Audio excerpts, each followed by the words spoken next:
Remember, all I'm offering is the truth, nothing more. All right, I'll give it a try.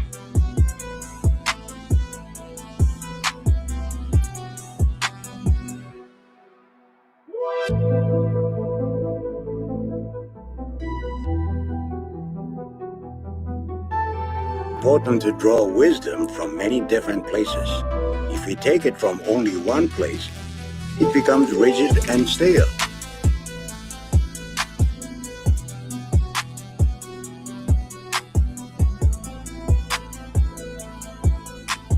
Remember, all I'm offering is the truth, nothing more. All right, I'll give it a try. No, try not. Do or do not. There is no try.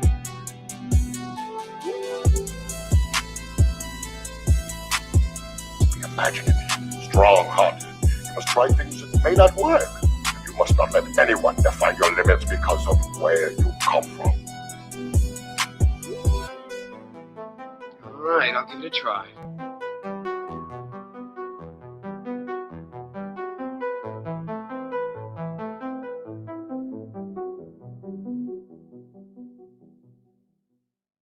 Okay. Woo.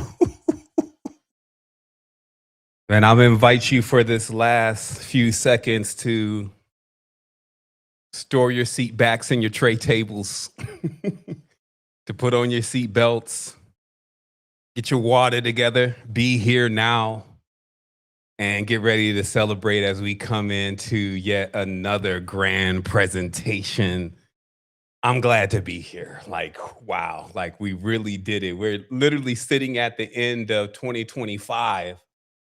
But as I said in my message on the invitation to this build, 2025 has felt for sure like a decade. So I'm going to let this bake for a moment so that way I can get a confirmation that audio is coming through. All right, looks good, looks good. I see video.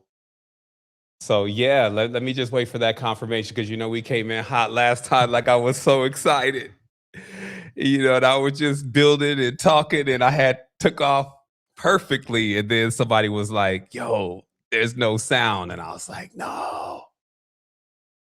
So I'm gonna wait for that notification in the chat, and while I do that, I'm going to, really just take some deep breaths and get ready to celebrate everything that has been accomplished over, we're coming into 2 decades now. All right, great. Somebody gave me the confirmation. All right, there we go.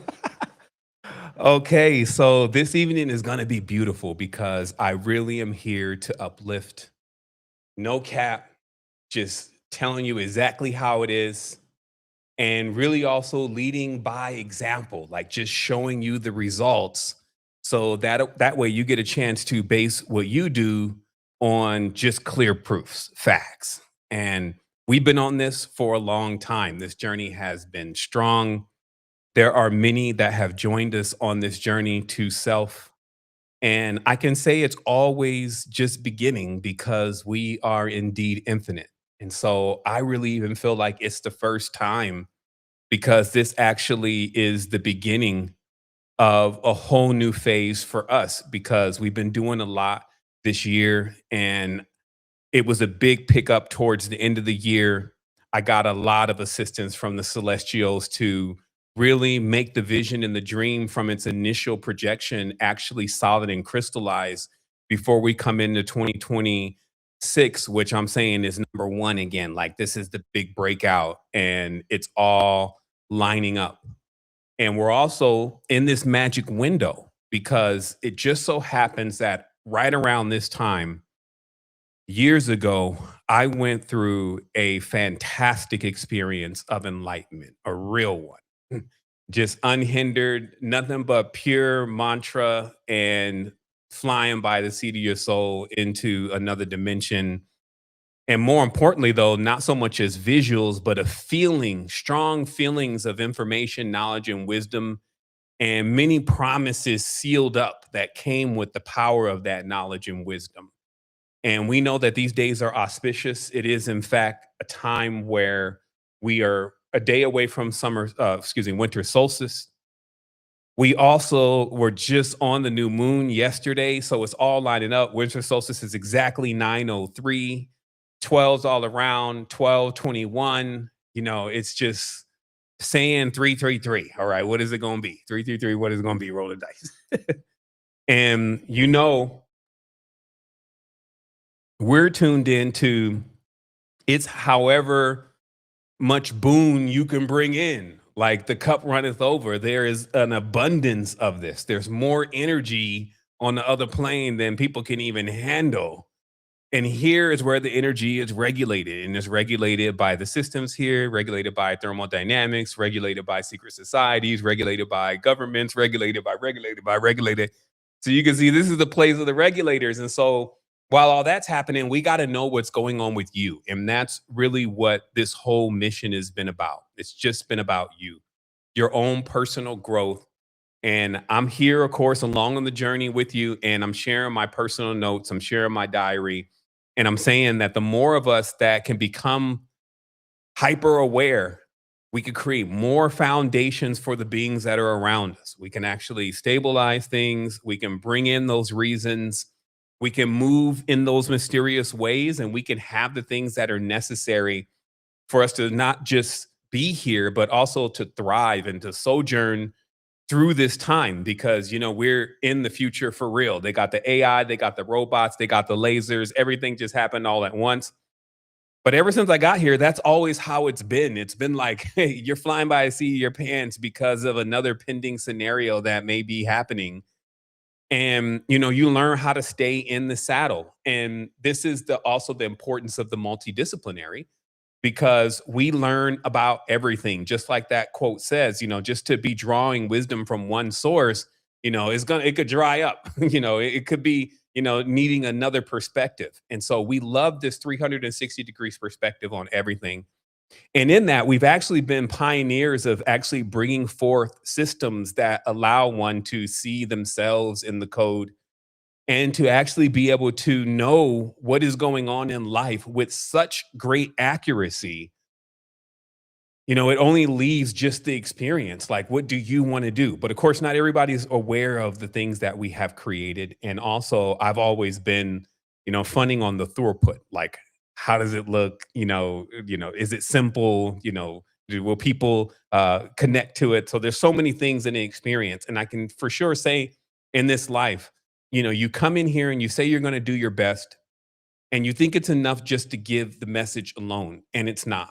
Not only do you have to, of course, practice the message and be the message yourself, you also have to deal with all of the other things that the matrix consists of, like overheads and all these other things, being creative, losing wind, losing health, all those different things are all components. And so again, that's why we're equipped in the multidisciplinary. And I want to put that power in your hands. Also, I want to let you know that this is officially the magic window. I have opened this window up. No, I'm just joking, that the universe has opened it up for all of 2026. But for sure, it started about 2 weeks ago. But it was very clear that energetically, something had for sure changed. There was a new pattern on deck. And I spoke very deeply about this in my recent Tri Vibes. And this pattern was showing you that the manifestation can come as fast as you are even thinking about it if you're in tune. And that's a pattern, because it's not just even in just programming. It's not just in one thing. It's actually a pattern that is something to come. And so if you want to know the official, like, yo, what's going to happen? I'm going to tell you greatness, because any kind of problems you're seeing are ignorance. It comes with a lack of understanding some of the things these beings carry out and doing. I always say entities, not humans, right? Because there's something under the cloak, if you may. And this is what we're going to be diving into today. But just in every single level, it's important for us to know, first of all, actually, let me just pause for one moment. And instead of, even saying what we should know, let's show what we know. That's what we're talking about. And what we know is this, okay? Because this is more than likely the last transmission on YouTube this year. I want to take a moment, stop the presses and just touch and connect. And while I know I have the tribe on that other side of this, I'm here also inside of my heart, and I'm feeling everybody that is here. I'm acknowledging that everything that you see going on, I see also. I do not tire at all in this reality with making sure that things get great for us at some point. What I was saying earlier is that ignorance, like non-awareness of unity and the whole story and all this kind of stuff, is really what is the issue. However, hyperintelligence is now in the reality. How long do you think ignorance can survive against hyperintelligence? I'm talking about all levels of ignorance, like the pain, the trouble, the suffering, leaving behind entire countries, souls stranded out on fourth dimension, all of that. All of that is still being looked at. All of that is still aware of. It's not forgotten. And what is here is what unlocks the potential. As I said, it's a pattern. It's not one specific thing. It unlocks the potential of great beings who have inspired to do something in these times. And it came into this projection, not only to have all the experiences that we have, but also to carve new experiences that are great based on what we've learned from our awareness and our wisdom. And these two outstretched hands are to celebrate the unity, the connection, the actual singularity that already happened inside of our bodies between spirit and flesh in a holy marriage.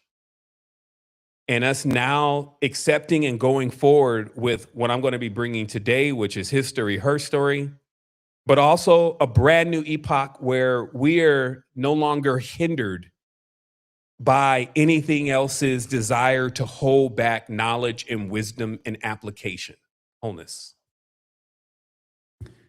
And so with that being said, I know some are with their families, it's a nice evening.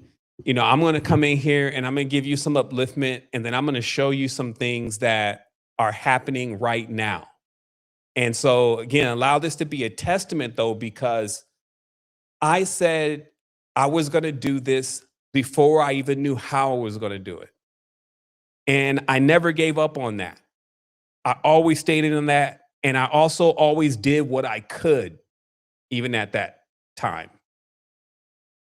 And for me, again, the most important thing is for me to be also a pattern to you that, hey, despite all of the stuff that you see, still remember there is a magic window. And I jumped through it around this exact time years and years ago, and it took my life to the heights.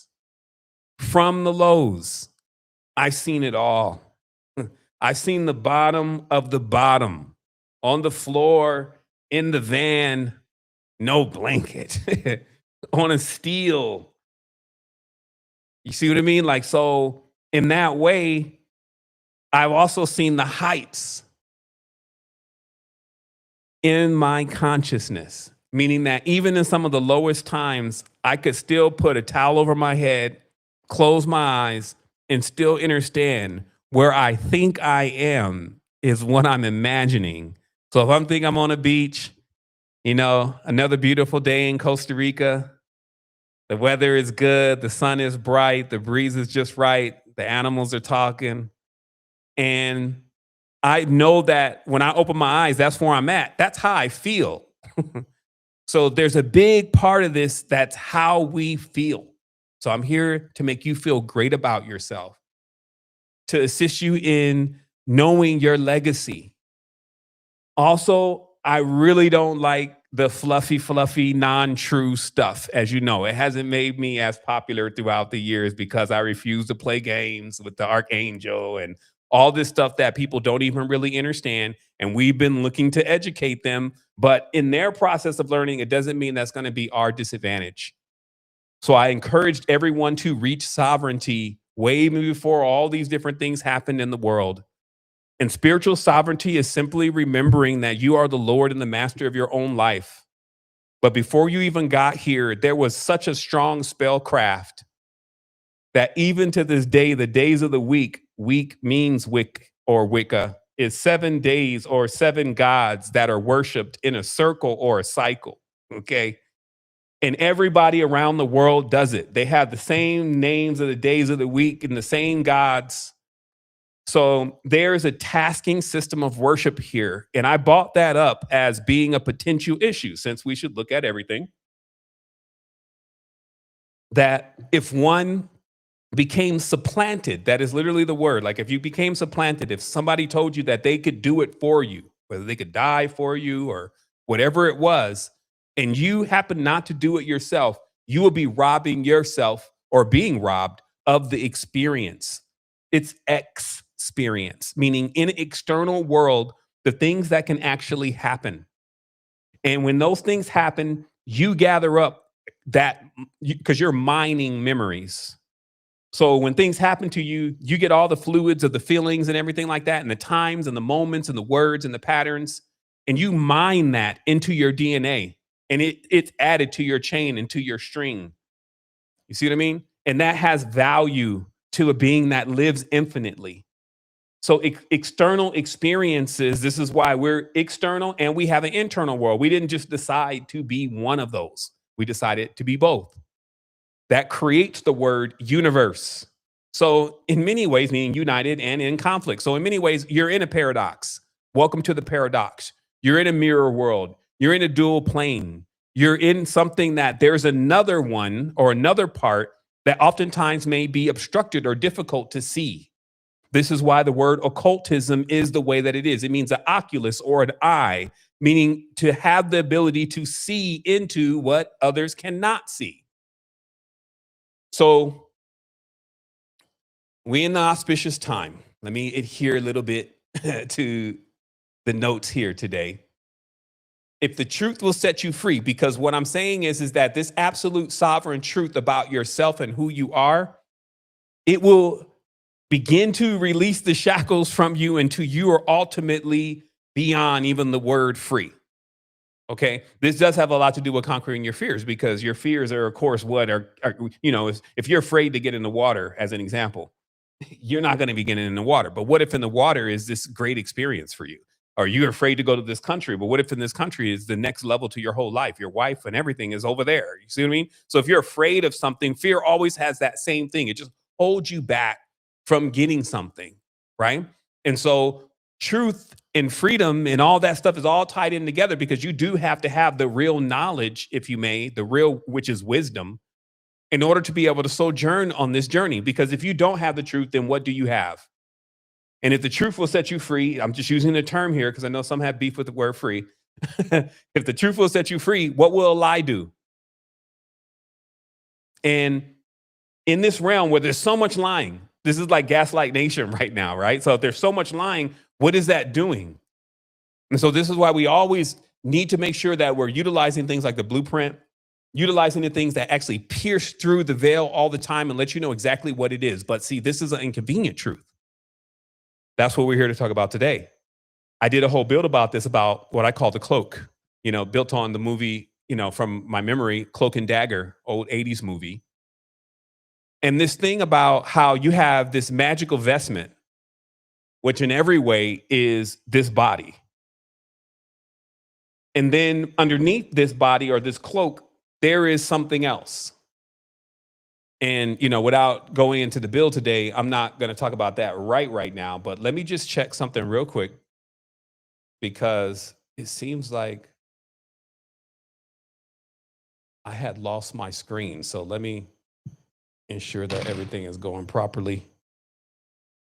Okay, great. Everything looks good. Give me 1 second, everyone. Just need to dial in right here and make sure that the stream is doing its thing. Yes. Okay. Also, boy, I need to get some water over here. Let me get some water real quick. Let's let everybody, well, I got some here. Let me just keep going, because we do have quite a bit to get into today. So we have a big move that we've made in consciousness right now. Metaphysics, occultism, spirituality as a whole is about to get a huge lift. for me, I'm absolutely aware that the only way you can really get through all of what is coming nicely, where you're thriving, is to do it as a sovereign. It's already built into the language. It's already known that the state that is looking to be achieved is the state of sovereignty. However, you can't be a servant and be a sovereign at the same time. You can't be worshiping and praying and bowing down and all that and then being a sovereign at the same time. The two are not in alignment. And it's because the original beings, they were known as the sovereigns in many ways. They were known as the sailors, or those who are on the boat or on the bark. And they are the archetypical personalities, the 9, as it's known, the Ennead. They are the archetypical personalities of every being that is here. And so in that way, it allows us to come into a reality that has this perfect math, has this code within it, and then has like something for you to discover and for you to become awake to, that is going to transform and change your existence. And that's really what the quest is. And so when you're on the quest or the journey, you're on the track, as it's called. When you're distracted, you're off the track. And so we're going to take apart today, piece by piece, the distraction, so you can see the pattern, so that we can make sure that when you catch traction again here in a moment, or more traction, because some are already catching traction, that you actually know how to continue that momentum. So as I said, there's a big spiritual move that's happened now that we've pioneered, and it is greater than the Library of Alexandria. Why?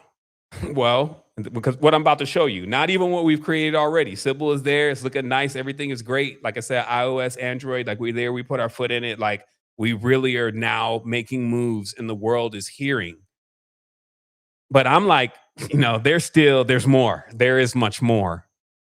And when I say the Library of Alexandria, that this is greater, remember back in the days of the Library of Alexandria, nobody really could attend that library. I mean, shoot, we were dealing in a time that most people couldn't even read. So what does that say? That that the Library of Alexandria was like a library for the secret society, for them to go and get their books and for them to learn, not for everybody to just be in the library. Just everybody, from even the peasants on the streets, could be in the library. That's never how it worked. That's why we can't romanticize even the life of Pharaoh, and we can't romanticize the lives of most kings and queens in these worlds to imagine that all of them are just there for the people. We're experiencing right now that that's mostly not the case. But every now and then you get a good king and queen. And so in this greatness, we're building something greater than the Library of Alexandria. We're calling it now the Adept Lexicon. It is where adepts go to get the information that they need to continue to go through their awareness with exactness. So when we say, like, what problem does this solve? And I'm going to come up on the screen here because we're just going to go into one part of this today, and it's going to be a story, because we've put together a timeline. And I want you to see the beginning, because since we're going to go, this is death, burial, resurrection time, 21st, 23rd, 21st, 23rd, 24th, then 25th, the rising happens, all this, right? So all this is going to happen. And what this really is about is about rebirth. It's about coming into a new beginning. You're coming out of your mother again. And also, again, just to demystify, like, who is the Great Mother? Because I know a lot of times there just is like all these stories about the Great Mother. And, it's important to realize that wherever we gain nourishment from, that is our Great Mother. And they always show you how, in many ways, that the earth is your mother. She nourishes you. She feeds you. Like, you eating from it now. So if you're like, no, it's not earth, it's Andromeda over there. And it's like, well, where are you eating from?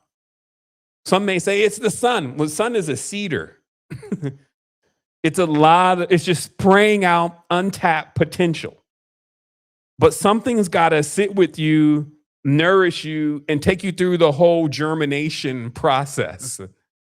And that is the great mother. So when we talk about these deep energies that even come before like all these personalities, it's important to remember that those energies still sojourn to this very moment. It's the substance and air that we breathe. We be loving to separate it like, well, the fire god, then the earth god and the wind god. And it's like, look, I mean, I know the whole thing here is to divide everything, but truly anything that is giving you nourishment and essence is code great mother in that way.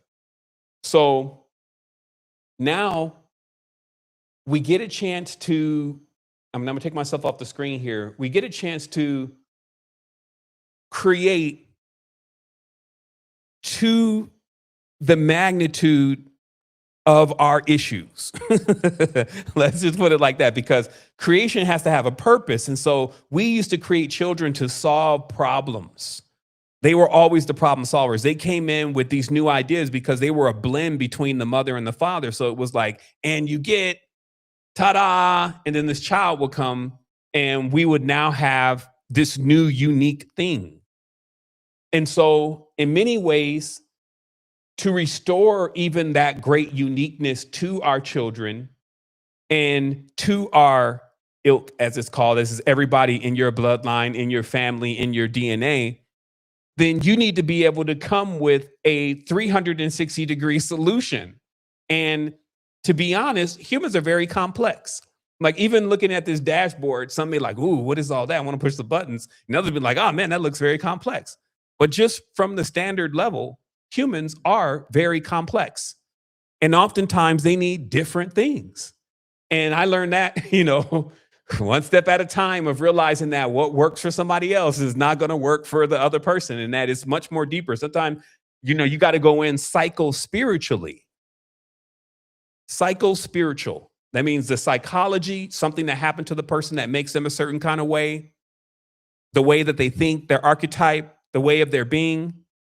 And then there's the spiritual on top of that, stuff that's coming from past lives, the energy that they have inside of them, their totem. There's a lot going on, right? So you send in one man, these, on the higher level, they must be laughing when a cat like me comes in ready to solve the problems, because they like, yo, he's about to get scarred up in there.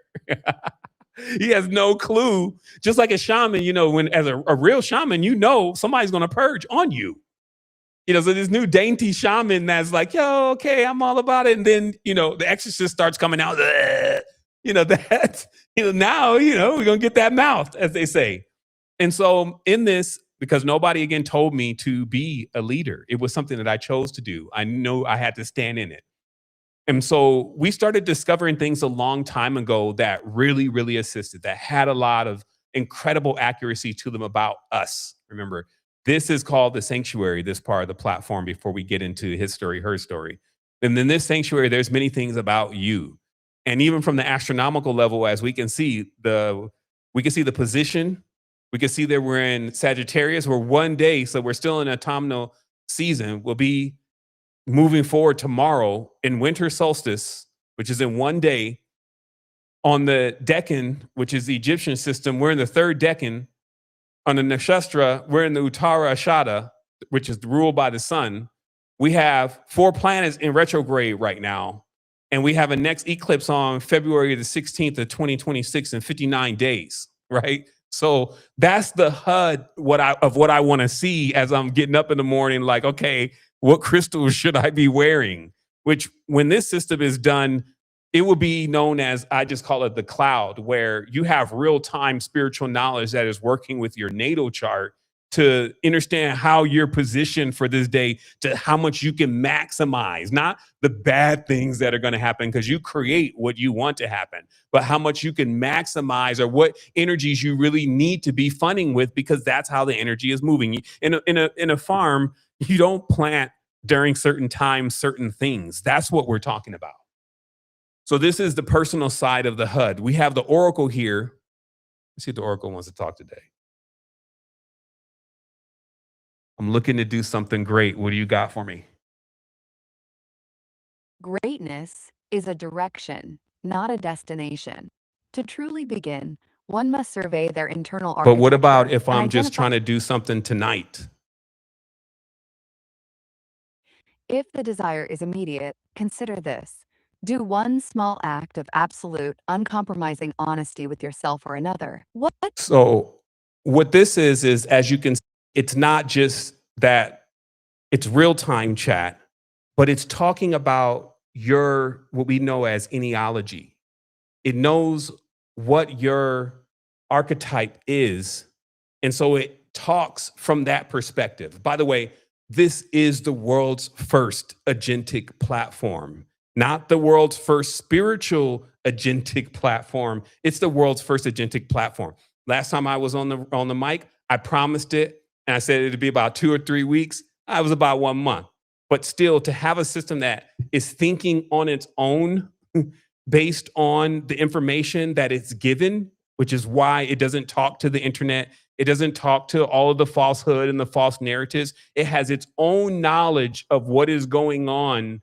And that knowledge is what we're going to pull from today. Because a long time ago, me and a great friend of mine were talking about how there were so many spiritual events that we know to have taken place that the only way that we could ever hope to somehow get some consistency and even see the story, let alone if we want to give the story to our children, would be to somehow get all of the events together and then get them all chronologically sorted. And as you can see, such a big request.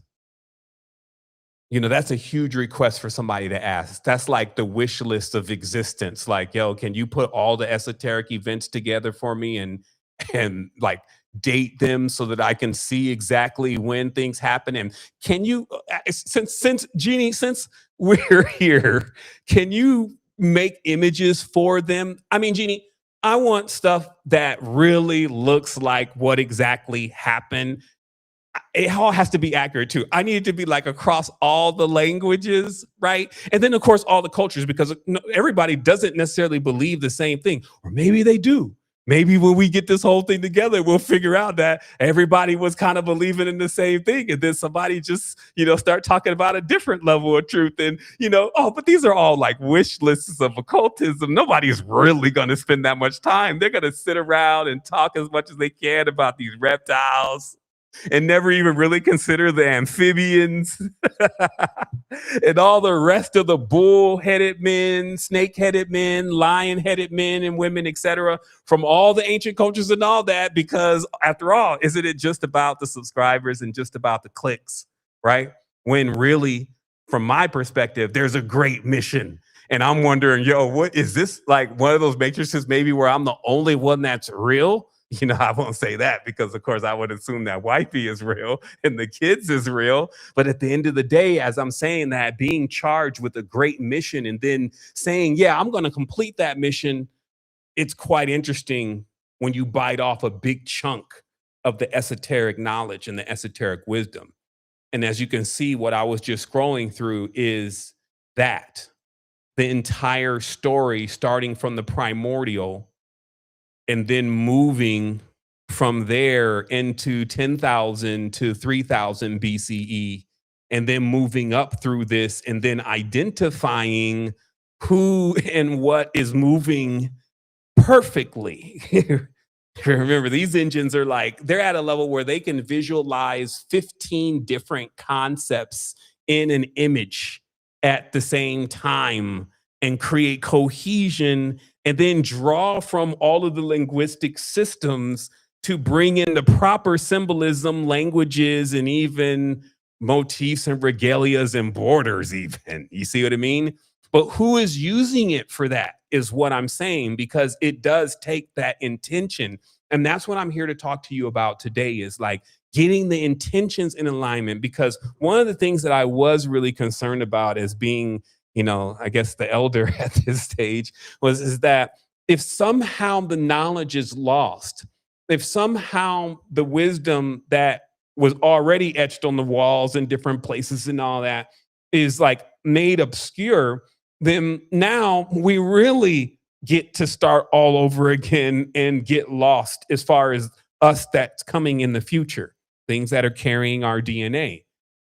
So it's important to preserve the knowledge and the wisdom, and then of course go one further and really like upgrade it. And that's what I always was saying in the beginning. I was like, yo, it seems like we're upgrading everything. They got like new cars and planes and flying robots and all this, but they're not upgrading spirituality. They're still dealing with the legacy system with Al-Alim or Allah, and they mad about that. And then they got this other system over here with this dude that definitely couldn't be the real dude from that area. And then if you say anything about this, of course, you know what you got coming, right? Because it's millions of beings. However, if billions of beings are doing the wrong thing and going in the wrong way, and you are clear that that is what's happening, it doesn't even matter. It is best for you to move in the other direction. And then when they finally turn around, you'll be ahead. And then you can assist them with leaping back to where they need to be, not leave them, not laugh at them, not tell them, I told you so. See, I told y'all.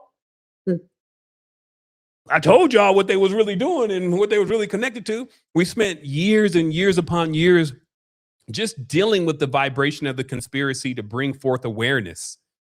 When you're even talking about all that crazy things and, those kind of stuff that's going on, like that even draws a certain level of virtue from you, right? Like it's just a simple difference between having something very amazing on your mind versus having something that's a bit uncomfortable on your mind. You know how it changes your frequency and how you feel. So many truth sayers and way showers were actually subject to quite a bit of murk, just because people even like to hear the murk first. They want black goo before they want pranayama and deep meditations and heavy level cold plunges and breaths of fire. You see what I mean? So in all of this, it was quite interesting, to say the least, to understand how the spiritual power was moving, how to move with it, how to teach others about it, how to do that safely, how to stay preserved in the whole thing. You can see why, like, it's easy to crash out, like so many of the other people that we knew through this whole segment, even some of my own peers that you don't see or hear from anymore. And it's also easy to be out there like Top G having to fight in a couple nights because they got you on the gladiator, cut your face with the kitchen knife style form of consciousness, right? Where even the influencer now needs to go and jump in the ring and fight, right? But this is all the stuff that we were seeing on movies and seeing on things that, hey, this is going to happen. Like this, hey, this is predictive programming. No, this is patterns. And so it's important for us to know the master pattern. So today, we're going to open up this area. And this area here is called the era summary, okay? Because it just so happens that not everybody has all day to read what would be about 2,000 separate events just within the saga, about 2,300 separate events that occurred. Each of them at least almost a page to 2 pages worth of hard data about, hey, this is who we're talking about.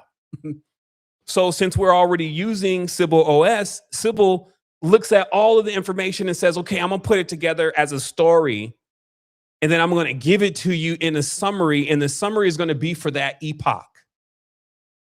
Okay? So by the way, for those of us that are here today, I'm at adeptlexicon.com. If you're here, I'm at Adept Lexicon.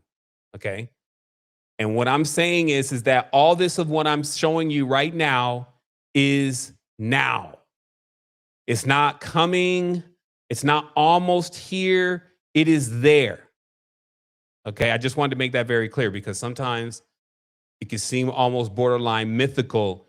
And it's like, yo, when is it going to release? When can I get my hands on it? And it's like, no. It's already here. It's already waiting for you. It's just waiting on you to decide, because this is a private site. When roughly a little over $1 per day becomes enough for you to figure out your legacy. Let's put it that way, okay?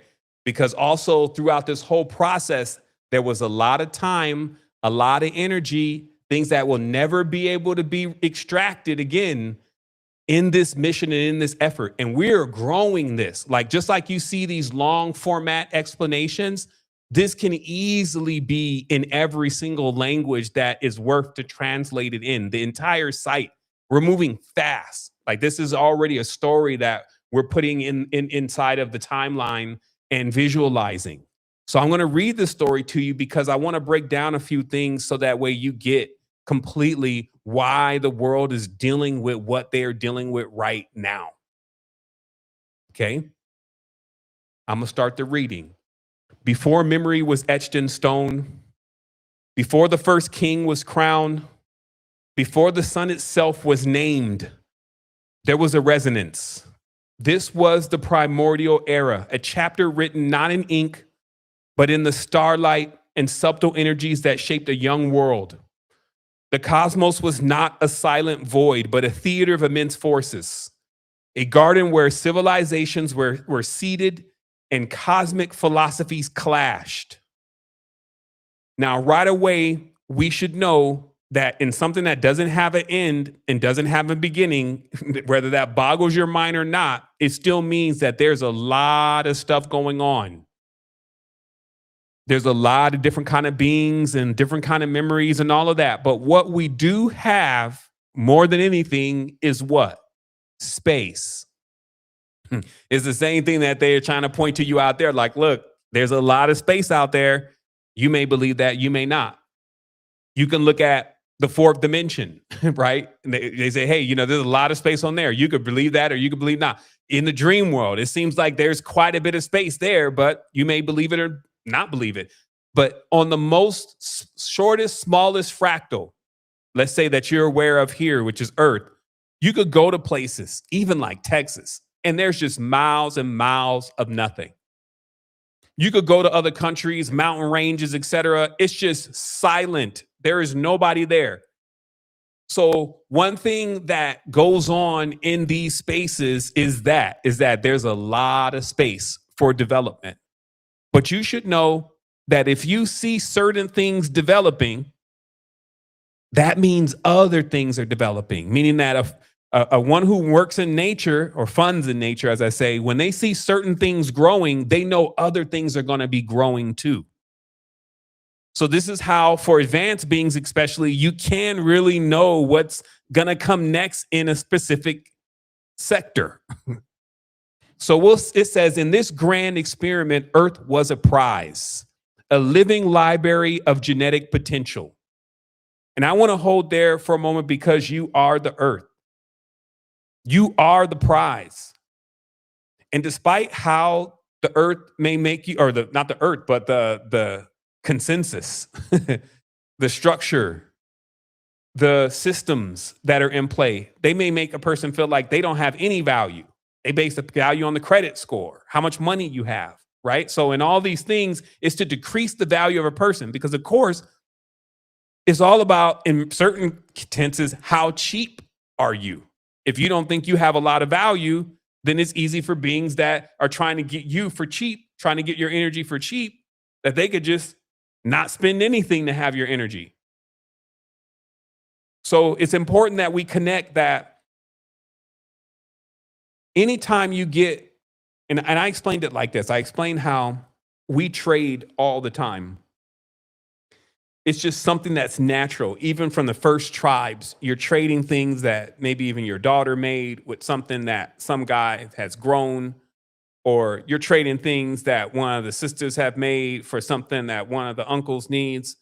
You see, so there's a lot of trading going on, and what's always going on in trading is what has the most value. And what has the most value is generally what is the rarest. This is why I was even saying that you have a lot of rare beings on Earth because some of the souls here are so rare. They're just in the cloak. They're in the human suit. But they're so rare and their value is so high because there's only 1, 2, 3 of them here. Versus then you got other things where it's very numerous, so the value is lower. So all I'm saying is that just as we go at trade, which is a pattern, you can imagine there are things that they see you and humans and even children and all that as so valuable, they have dedicated their existence to pursuing it and making it theirs. So just because you may not be as concerned or feel as much self-worth or any of that, it doesn't mean that they aren't like that. See what I mean? And that's what's important about Earth, is because when you start seeing all this stuff go on, you see the children, you see the jewelry, you see all of this stuff. This is a big plan happening here. You can start thinking about how valuable something like this really is. Like if you wanted to put a price tag on it, they already got a few $100-200 million houses sitting over on just one little small area. What do you think the value to Earth really is? And how much do you think that something else may be so aggressive at making it theirs? And so if we be like, nah, don't worry, I'm not worried about my sovereignty. How much do you think there would be some beings that would be aggressive about taking your sovereignty? You see what I mean? Seeing the value of it. And so that's something that I wanted to just, maybe overemphasize, but be very clear about just how much value there is inside of you. And then, of course, in Earth, because this is the micro macro. So it says the 9 cosmic overseers of immense antiquity had designed 12 original planets to seed life here, among them the home world of the Hoovids, tasked with implanting the fierce spark of individuality. And I pause there again, because while you may not remember the Hoovids, because they're now lost to the memories, there are many places that have been lost to the memories. What we're focusing on is the fierce spark of individuality. Because is that not what it all gets cranked up for in the first place? Isn't it the very individuality or uniqueness that a person has that makes them different than something else and then identifies them as something basically individual? That's when you begin the process of still being connected to everything. You're breathing the air. Our souls and spirits are connected. All of this stuff is connected. But right now you feel like it's just you and about what's going on with you. So those are those paradoxical things about the reality. You could be totally individual, but be connected to everything. But that needs the fierce spark of individuality. And it is fierce because to be able to keep your individuality, you often have to protect yourself with the professional technologies. It goes on, it says, Lord Al-Im, a master of Genesis sciences, was charged by the Asa-Uru, which is also known as the Asa-Uru Empire, with the celestial architecture of a solar system, meticulously cultivating life on planets now lost to memory. On Earth itself, a state of grace prevailed. This was the eternal day, an age of innocence where humanity, the Igbo, or first people, lived in communion with divinity under a sky that never knew night. You've heard of this. You've heard of that the planet, it didn't have a nighttime. Some even say that it was luminous, that it didn't even have a sun. And this also reflects, because you'll notice in these builds, it reflects the state of the people, the condition of the space. Also, remember, all this knowledge is not just like, hey, we're going to tell one little story. It's coming from thousands of things that have been estranged through a filter. It goes on, these were the Grimaldi, which is the beginning of the text today where I said the Dwarfs. They are the Grimaldi. I'll open this here in another tab. The planet's original humans, also known as the seed people, who sprang not from genetic manipulation, but from the planet's own superior evolutionary design. Know this: the planet itself is capable of bringing forth life. Duh. And this is why that's, to me, the missing link, because some don't realize when the planet brought forth certain animals, there were the core animals. And like when you see the Auroch men or the Bovid men, these are the men that look like cows in Samaria with the horns. You see what I mean? You had the Naga blending the breeds of the reptilian, learning that was when you would have to learn the difference between a lizard versus an amphibian versus what you would classify as just a reptile. You see what I mean? Where you have a genetic process happening with the seed or the soul of the being, like the book Coming Forth by Day shows, where the black-headed ones, or the ones that are basically coming forward from the center of the earth, are then being animated within the first entities that are being constructed and built for them. You see what I mean? That's why it talks about the genetic engineering, because after a while, the bodies were built like the dog body, etc. And then souls were moved like Ka into those bodies, versus before, the earth itself birthed beings. And these are what they now call the pygmy or the dwarves, etc. But their ancestors, if you may, they were in another dimension. They sit in the dimension that earth is really alive in. This is the dimension you see when your third eye is on. Okay, so they live in that space and they can phase in and out of that space. Some would call them the machine elves, but in many ways, they're not just those elves that you see. There's other ones like Bess, who look like pygmy men, and they live in a land eternal. And supposedly they are the ones who built many of the first megaliths from the instructions from their mother. We'll continue. It says, they carried the memory of the golden age, a state of perfect harmony and divine order. Their consciousness was not yet fractured. They understood the universal language. It's a precursor to Maya that bound all creation in a single coherent thought form. Their world was one of profound connection, a vibratory tapestry of life humming with the primordial, unpronounceable sound of creation itself. The vibration known to the mystics as Oihu. This is also the vowels, A-E-I-O-U, right? That was the name of the quote unquote God, if you may, or the vibration. But even in the luminous dawn, shadows gathered in the deep heavens and distant empires driven by vastly different philosophies. And this is what you need to understand. Where something is growing up at, what it's subject to, what time it's in, determines its psycho-spiritual makeup.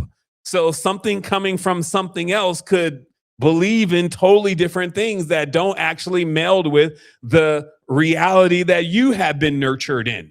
Okay, so this is why it's important to go forward in the future and still realizing, hey, this is the reality that you were nurtured in. So the future that you will really want is not one person that is breathing only gasoline for the rest of their being, that's only breathing gasoline for the rest of his existence. You see what I mean? It's like you came through this womb, and so you're going to continue in this journey or in this direction because that is going to be like the most comfortable for you. You see what I mean? But if you adapt to another culture, another trait, and it's really far off the frequency that you just really are expanding through and the bandwidth that you're expanding through, then you end up in a situation where you're getting scarred and also you're out of your territory. This is when you come into life without sovereignty. This means that sometimes you're born to not so conscious parents. And in many ways that you're kind of fending for yourself and nothing is protecting you, mainly you. So leaving a life in sovereignty means that you never come back into life like, hey, who's protecting me? You either come through an existence and you have guardians with you called your parents, or you only are incarnated into existences or go forward with like full knowing. That's what immortal is. You don't actually go through that birth process again. You go into the next reality like you're passing into dreams that you're creating. That's what lucid dreaming is ultimately there to teach, but it's not something that you need to per se learn. It's something that you have to remember. So it goes on. The stage was set not for a simple history, clearly, but for a war over the very nature of reality, convergence, threads of destiny.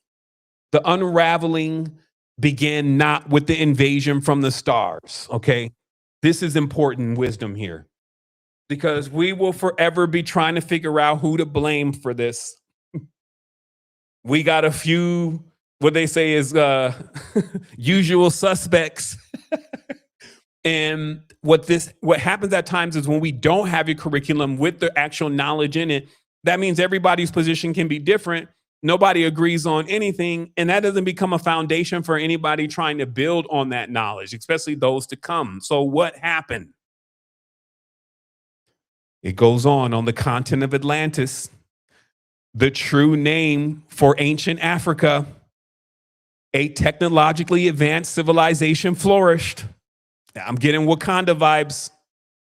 Among them was the Altians, eternal masters of material science, whose alchemical prowess unlocked the secrets of matter itself.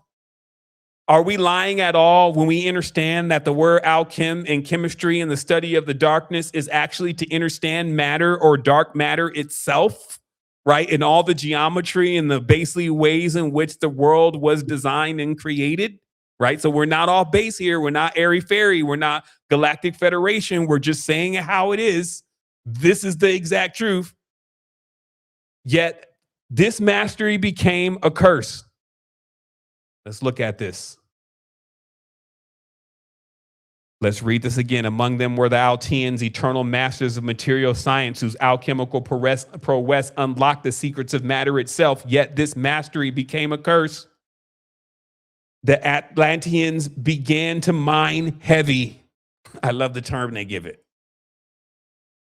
A class of radioactive isotopes, poisoning their lands and their bloodlines.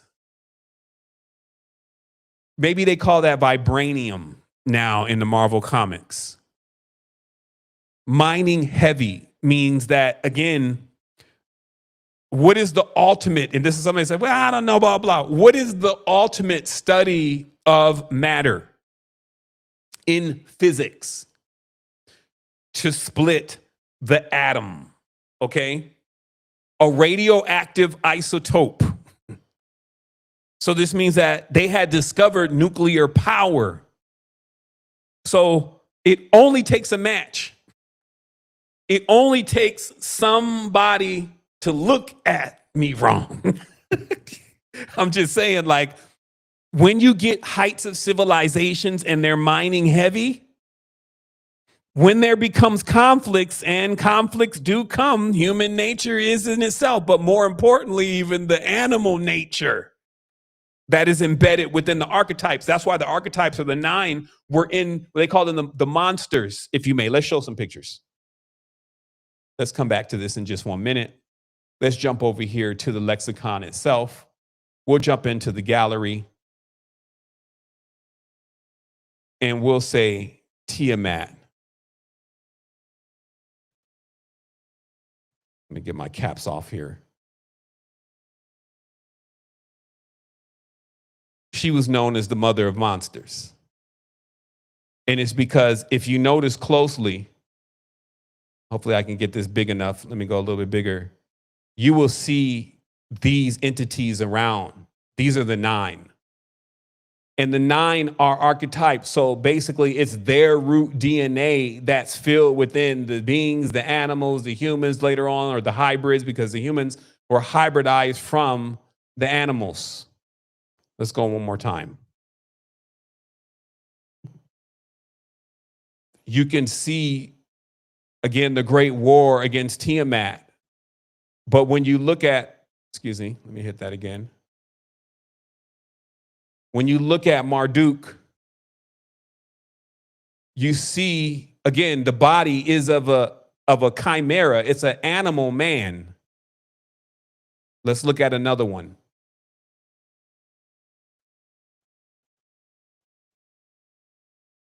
This is to understand that see, the phi-shaped human body came from Grimaldi. It was something that the earth created. The earth created the first prototype of phi, or what you would call like a man or a humanoid. And then the beings that came next began to blend that humanoid with an animal to gain its traits. And they created entire armies. Here we go. There's one particular image that I'm looking for, because in many cases, many ancestors are these lion men. This is why the demiurge was a lion man. Angramenu was a lion man. And what it is that if you can imagine all of the power of a lion, but now with an opposable thumb and reason, this is when you would then get like something formidable. You see what I mean? You see these lion men? This is what I'm saying is the cult missing link, because behind this, like let's say we smoke a DMT real quick or a toad, and we look at a person that, let's say one of the older, I call them like the older models. This is what I call them. You will see this right as soon as the third eye open. It may terrify you. You may not even want to be friends anymore. But then on humans, you often see a stack. You see different things. But what I'm telling you is that comes from the genetic that have been going over time. Let me kind of go back to our story here. The genetics changes that have been going over time with the blending and the mixing, which, as I said before, is even happening from a spiritual level. Some are always looking at it from the physical, but it's actually happening from the spiritual level. And it was shown very heavily within the temples of Angkor Wat. It was shown very heavily within the temples of Egypt. And this is just that there is a blending process and a mixing process happening. So let's go back to our era summary for primordial, and we'll continue our story. Also, let me close down some tabs here.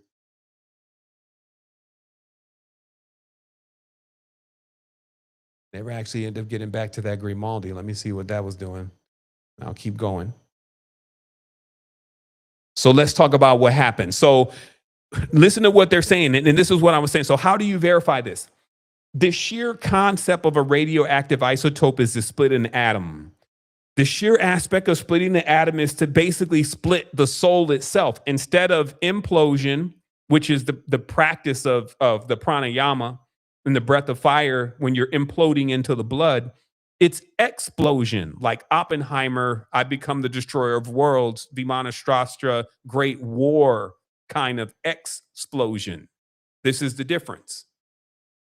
And so in that way, it's a pattern. It's an act that when you split a spirit, if you may, this is also, it's like it ricochets off everything. So in that way, a wound was created. It says this self-inflicted wound, this slow decay of a great civilization created a vacuum of power and a wound in the planetary's energetic field, an invitation for predators. Because remember, we're still dealing with that classic structure and setup of what you would say is the intelligence of nature, which is actually a part of the cloak too.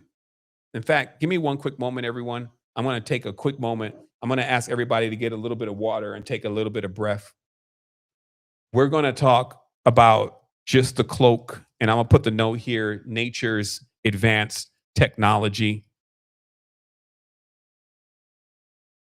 I don't want to be over here licking my lips for like the next 1 hour, which is what it's going to take for me to finish this off. So I'm going to get some water, and I'm going to do that, and then we're going to come right back up into this and keep moving through. So here goes some music for a moment. Let me just turn on this. There we go. All right, so we're going to come right forward here in a moment and continue. And I'm just going to get a little bit of refreshment, a little bit of water.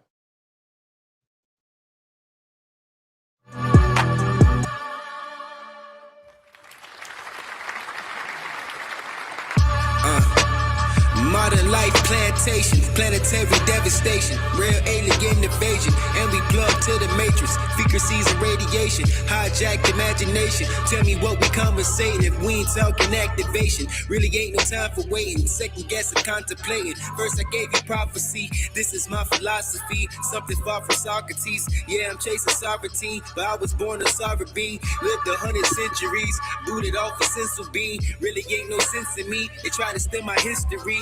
Rose above the misery so I can guide my young supremes. And I hit the keys with them, and our knees will never bend. False gods and serpent skins, never fail, they never win. Focus on your dividends, this'll make the devil dance. Probably break you from a trance so you can peep what's deep within.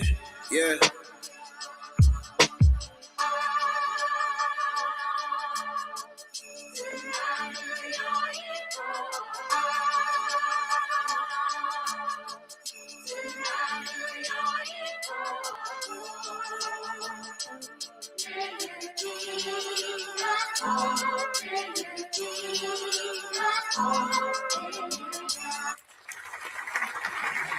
Meditation, elevation, inner self-realization, mental wealth for innovation, spiritually been segregated, diamond hits for activation, seen some things now I'm awakened, sleepy heads been sleep for ages, neophytes inside the matrix, clear the switch, I'm on the trip, ascension starts with proper basics, pranayama, breath of fire, manifest my life's desire, sheep was false on life's acquire, hidden truth for life's retire, third eye open, vibratory frequencies, all the self, the demons be a part of you, a part of me, please pardon me, for vulgar speech, the higher self is where I reach. Back to back, my brother's keeper. Unity's my brother's teacher. Earth, wind, fire, soul. Activate like dynamo. Heaven's gate, kick down the door. This the devil's rodeo. Been here, seen some lights before. I'm searching for the hidden scrolls. I lost inside the physical. Geometry's the visual. Spread my wings like pigeon stools. Solving no decision rules. Inside you find the proper tools.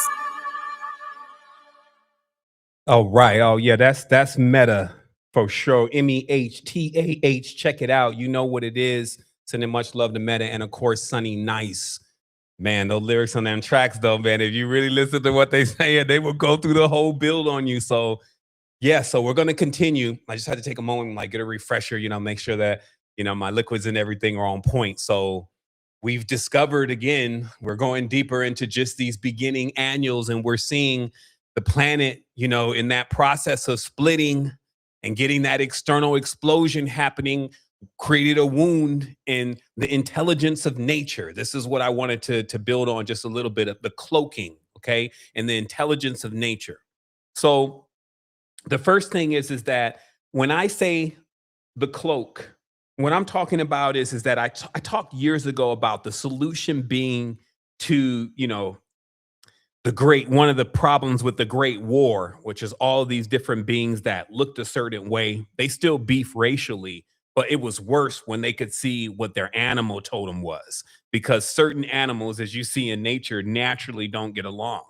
And so the spell in itself was to create the cloak, which was basically the phi base system around a person's body so that they can't see who they're really who they really are. And then the light, which is the pineal gland, is turned off. Okay. So in this way, you're kind of like in a chamber and you're not aware of who you are.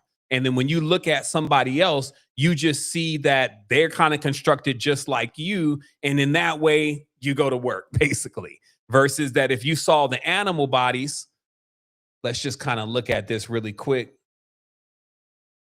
We'll go here to the gallery and we'll just type in dog. And what you'll start seeing is you'll start seeing like the cenophaly. Let's look at this real quick. We'll scroll down. This is your Christ, if you may. See the dog? This is the Greek Artemis statue with the dog here. See the cenophaly here? You see, even in the ancient rituals, the seizing, the Great Mother seizing two dogs. You see here, there's a dog down here on Indus, which is, of course, looks like Murugan, who looks like Marduk, right? You see the dogs down there. They got the food dog, right? So again, the dog is actually able to be trained to be a hunter, but the spirit is like a lion, but it's like a tamed or hybridized lion. You get the ferocity and you get all of that, but lion's going to be very difficult to kind of bring into some obedience. So what I'm saying is that the cloaks put all these different kind of beings in the human body. And when they're in the human body, they don't know who they are. And they also don't know who's around them and what they are. And then it basically creates the blind matrix as it is. So let's go back here to the timeline. Let's pop this back open. And as you can see, there are hyperlinks inside of the saga. And by the way, we're just in one part of the platform. There are hyperlinks inside of the saga where you can go and start learning more about things like the Seed People, things like the Grimaldi, things like Heavy. Okay.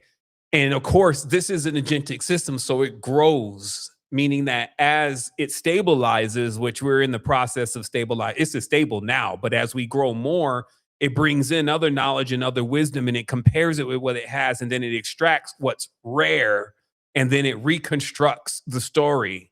And so the story just gets more and more refined. But again, like I started off with all of the truth. and refine the wisdom. So the foundation is solid, but it's going to continue to grow. Again, it's going to be visualized, and all those things are going to continue to happen. So it goes on, it says the coming of the masters. We could do this one in that Morgan Freeman voice. From the dark gulfs of space they came. First were the emissaries of a vast hierarchical intelligence, the lizards of fourth density, being of a cold calculation, who saw worlds not as gardens to nurture, but as resources to harvest. It's just that awareness. Some look at this experience that we're having in paradise like the greatest time. We grow, we nurture, we laugh, we love, while others are looking at it like, what can I steal from it? What can I mine out of it? I don't care what condition it's in or what it looks like, as long as I get what I want and I'm gone. That's called fourth density lizard behavior. Okay. Remember, lizards are different than snakes. Lizards still have their feet.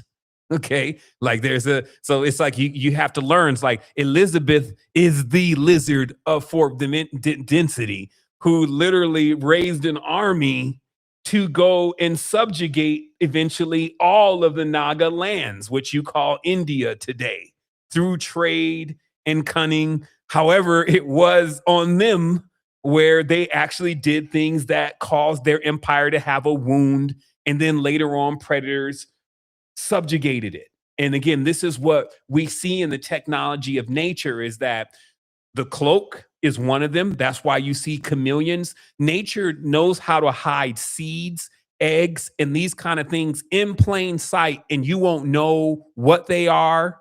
You'll assume that there's something else. That's what I'm saying. This technology of cloaking, it comes from nature, and it is one of the highest levels of the technology or wizardry or magic, if you may. Because again, you can accomplish many things by cloaking something. If you don't have to always have something that is like a natural born predator to make sure that it survives all the way through its lifespan and life cycle. Nature does things like you'll be sitting right next to it and then only notice it when your eye adjusts that whole tree right there. There's a bunch of little insects that are all looking like the thorns on that tree. You see what I mean? Because they're cloaked. And also, like, you'll notice that there's other like little stick bugs and things. Like I see a lot of stuff around here, and their faces look like snakes. But it's because to birds, and the way that birds see, when they fly up on something like that, they think that they're seeing a large snake. So they like, okay, I'm not going to eat that. And that's how that protects that animal or that insect. It's a cloak. So that same kind of cloaking thing is what I'm saying when you're a material science and a master scientist, if you may, from these great empires that stretch across time. These are the kind of things that you're learning from and adapting to and emulating. This is why I also was saying, like, the knowledge and the wisdom that is coming from this tribe and the level that it's on, that so many people, oh man, it's just too complex. It's because this is the school of adepts. That's why it's called the adept lexicon. It's not going to give you that simple ABC that you're still going to, once getting done, need to know some more details, because the consciousness is naturally inquisitive. Of course, it could be just as simple as you shutting up and never talking again and going into a cave to reach enlightenment. But you got questions, right? And you're on the quest, meaning you got to live in both realities. You have agreements. And there's a reason why those agreements have come to pass. This is also why we're in these bodies to begin with. That's why I called it a marriage, even with the animals and all the archetypical energies that actually make up who we are. And this is why there's all these systems of distraction, like I'm your God, do you see how many entities already that would easily be like, yo, I'm your God? And then most of the time, people are not even talking to the real ones anymore. They're talking to the ones that the society actually created. But it's also very clear in letting you understand that the old ones ate souls. They're so clear, especially in Voodoo, that the whole goal of actually pledging your soul to Voodoo is to be consumed by the entity. And some try to romanticize it, say it's something else, but they be the brokest, destitute, spiritually defunct ones, and somehow imagining that the proof of wisdom is not in the people that it produces. You see what I mean? So we need all the annuals. So we'll go forward. We'll keep reading here. They're agents. The cold, copper-blooded Anunnaki. Okay, we've heard of copper-blooded people before. We know, like, yo, when we're talking about these black-headed ones, we're talking about melanated people. When we're talking about crocodiles, when we're talking about black goo, when we're talking about Anunnaki, we're talking about melanated people in that way. You see what I mean? So that's also, again, the inconvenient truth, because everybody always wants to hear how they've done things all great, and they don't understand that maybe the pattern that they're in is because they played that same pattern on somebody else and still are doing it. You see what I mean? In the consciousness, maybe even in a micro way, that's just the energy that they can give off, but still giving off that still the energy in the domain that they're managing, and they're still just doing that. And then blaming something else for the reason why they have to do it, when really it's in our core who we are. And you got to go into your core. This is what we design. We design something that it removes blockages. What's really going on with people? They're blocked. But sometimes people think that these blockages are like the evil thing, when really the reality is that if they were unblocked, they would be terrible to deal with. They still have not managed the same reason why they became blocked in the first place. So as you can see, with energy, it's important that you have some kind of regulator or governor over it. Like if there was no block for the gas going inside of the car, what would eventually happen? The car would blow up. So things like blockages are not always, quote unquote, they are the real negative. Negative is not bad. You see what I mean? So we push through blockages, but we do that in the process of learning. So that's what this is. This is a learning platform to cross through blockages, but with truth. And when truth stings, like, yeah, we were the Anunnaki. York was showing everybody, yeah, we the Anunnaki, and then went and did everything that the Anunnaki did to their people. You can actually see at times where your uncles, your sisters, your brothers, your cousins, even your very own pharaoh or Nasubit or king can oppress you for their own benefit, their own growth, their own desires. It happens. Or even beyond that, not seeing what's going on behind the scenes, that when one person is put in charge of a lot of people, that one person you really have to be on point with spiritually, because there are many entities that just wants to get into that one person so they can control all the rest of the people that they control. You see what I mean? And all the time inside of that being's mind, unless their mind is like a fortress, they're constantly something is constantly attempting to assail their consciousness to pull that person into a frequency where they can start manipulating them and broadcasting the energy and things that they're about, and then making that person subsistent on that energy so that they need to do that in order to maintain themselves and to get strong and to feel strong. And this is going to explain it very deeply. It says, their agents, the copper-blooded Anunnaki, a reptilian humanoid race, arrived to survey the spoils. They were already advanced. They were not creators, but manipulators, seeing in the planet's native life forms a malleable force, meaning innocence. They were sweet, like they just really coming off being under their mother's bosom, yet they were merely the heralds of a more profound darkness. Because remember, a wound naturally in nature, when you get punctured and there's a wound, if you don't disinfect or hygiene and clean that wound, it's going to be more and more things happening on that wound, right? Like there's going to be more and more bug, more and more bacteria, and then pretty soon the whole thing could even rot.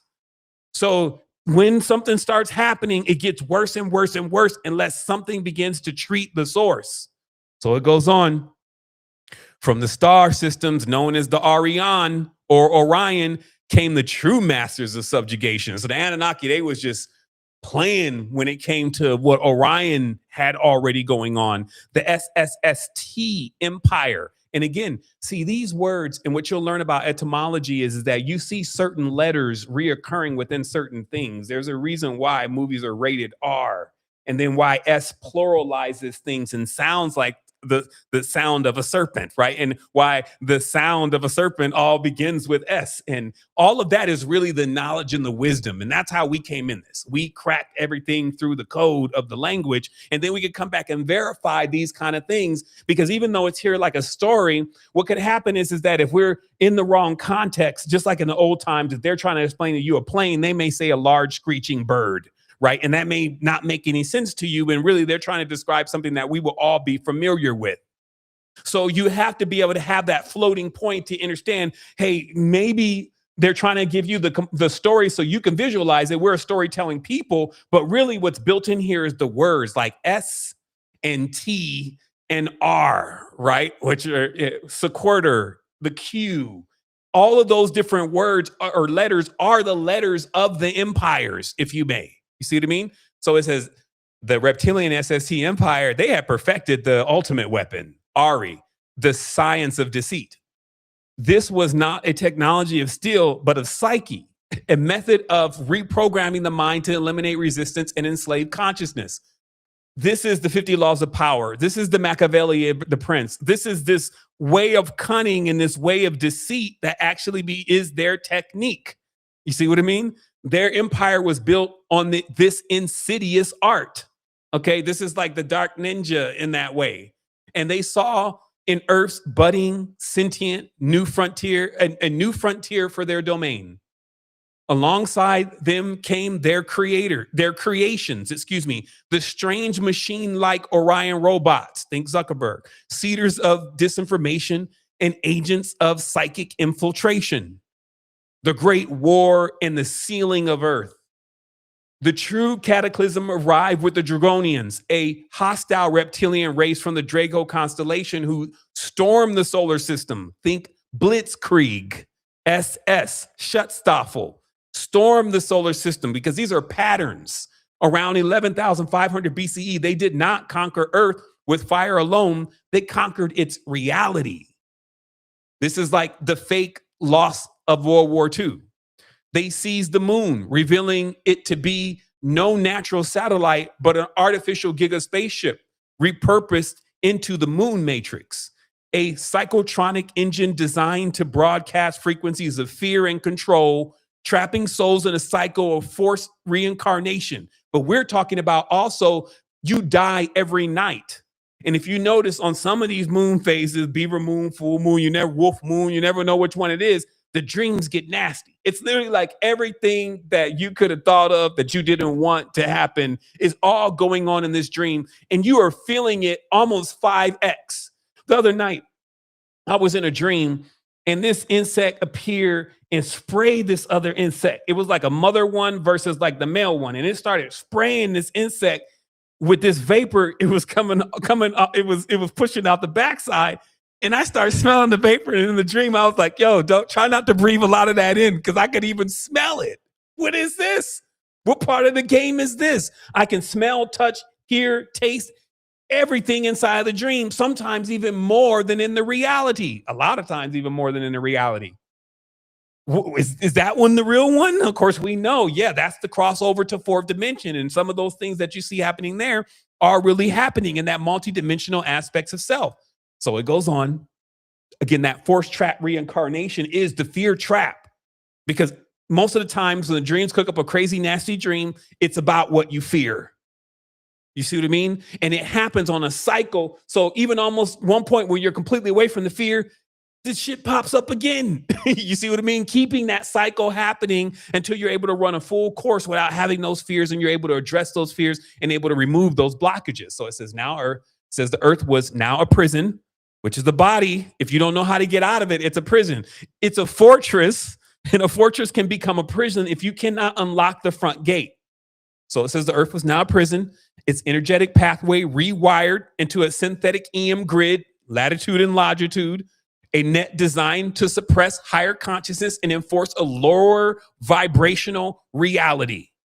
At no point have I heard anything that I'm questioning. This cosmic conquest was met with terrestrial resistance. The wisdom of the ancient Nagas and the Serpent people, because remember, the Nagas were here. These are also with they were with the Nomo, right? They were here already doing their organic genetic scientist work, okay? Primordial builders. This means they build the old way. You can't make them like they used to. Why are you going to reinvent the wheel?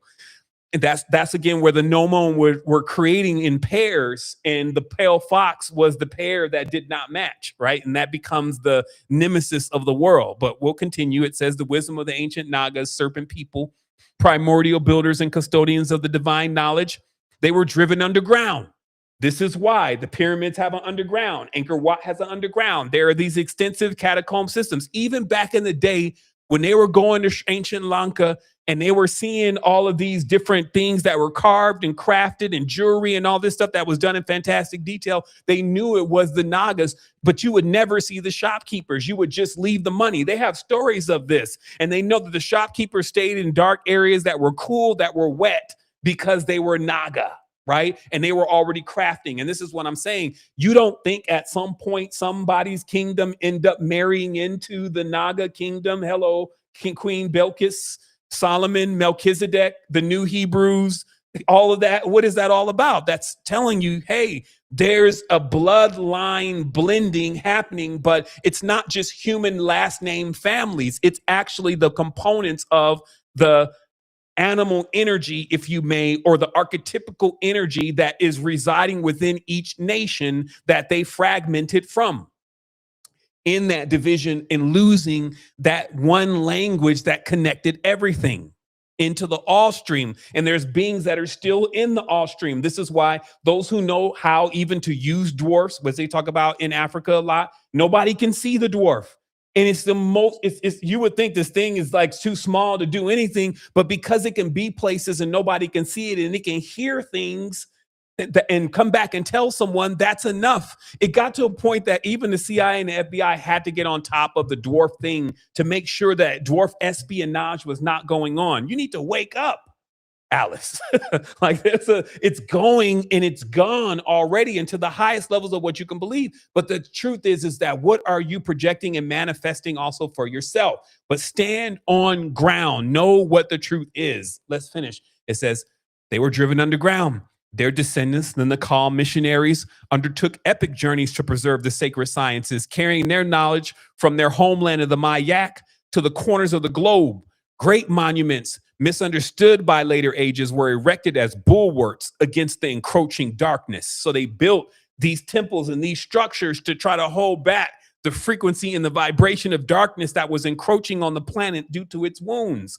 In the pyramid in Egypt, a tomb of the gods and a monument of Hermes was built not as a sepulchre for kings, but as a harmonic resonator and an architectural anchor to stabilize the planet's frequency against the manipulative grid. In the heart of Atlantis, the icon monoliths were carved, their faces staring defiantly at the heavens, just like those on Easter Island, silent witnesses to a stolen history. Okay. And I talked about this before, that since the ancestors on fourth dimension, and so time doesn't exist on fourth dimension. So technically anything that's going to happen, you can see coming. So you're literally watching, it's a nightmare, watching your ancestors about to experience something that they're not prepared for and not being able to talk to them or tell them because they're so out of tune and then tuned into something totally different. Something about, I want more money.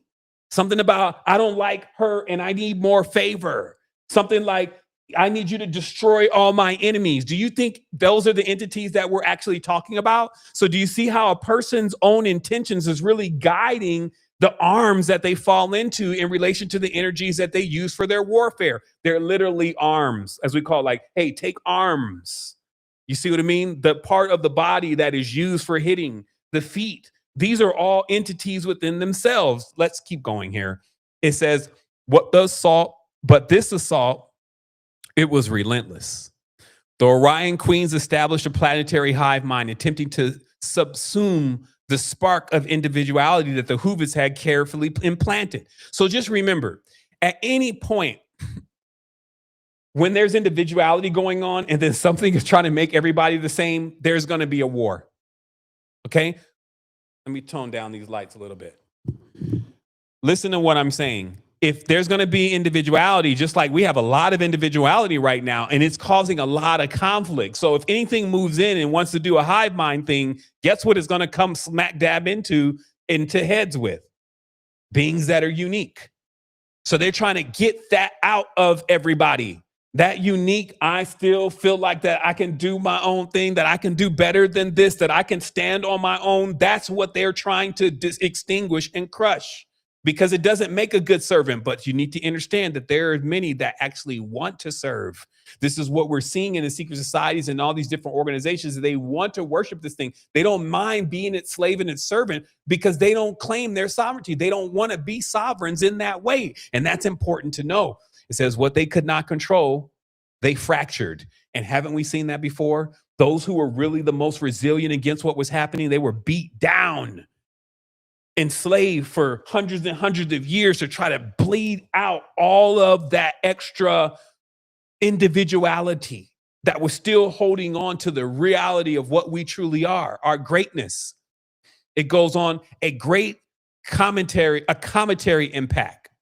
Remembered in the myth of Ogygia and the deluge that swept away the kingdom of Ogyges provided the perfect opportunity. This, of course, is the other name for Egypt. The resulting trauma and societal collapse was blamed on humanity's hubris, creating the confusion of tongues. So somehow in here, with the planetary impact, it created a great opportunity to start formulating a myth that God was mad at humanity, and this is why they suffered this cataclysm. So that's what all the religions are developed on. They're developed on this idea that you're the sinner, and that because you did bad things, God destroyed everything with a deluge, or most of it.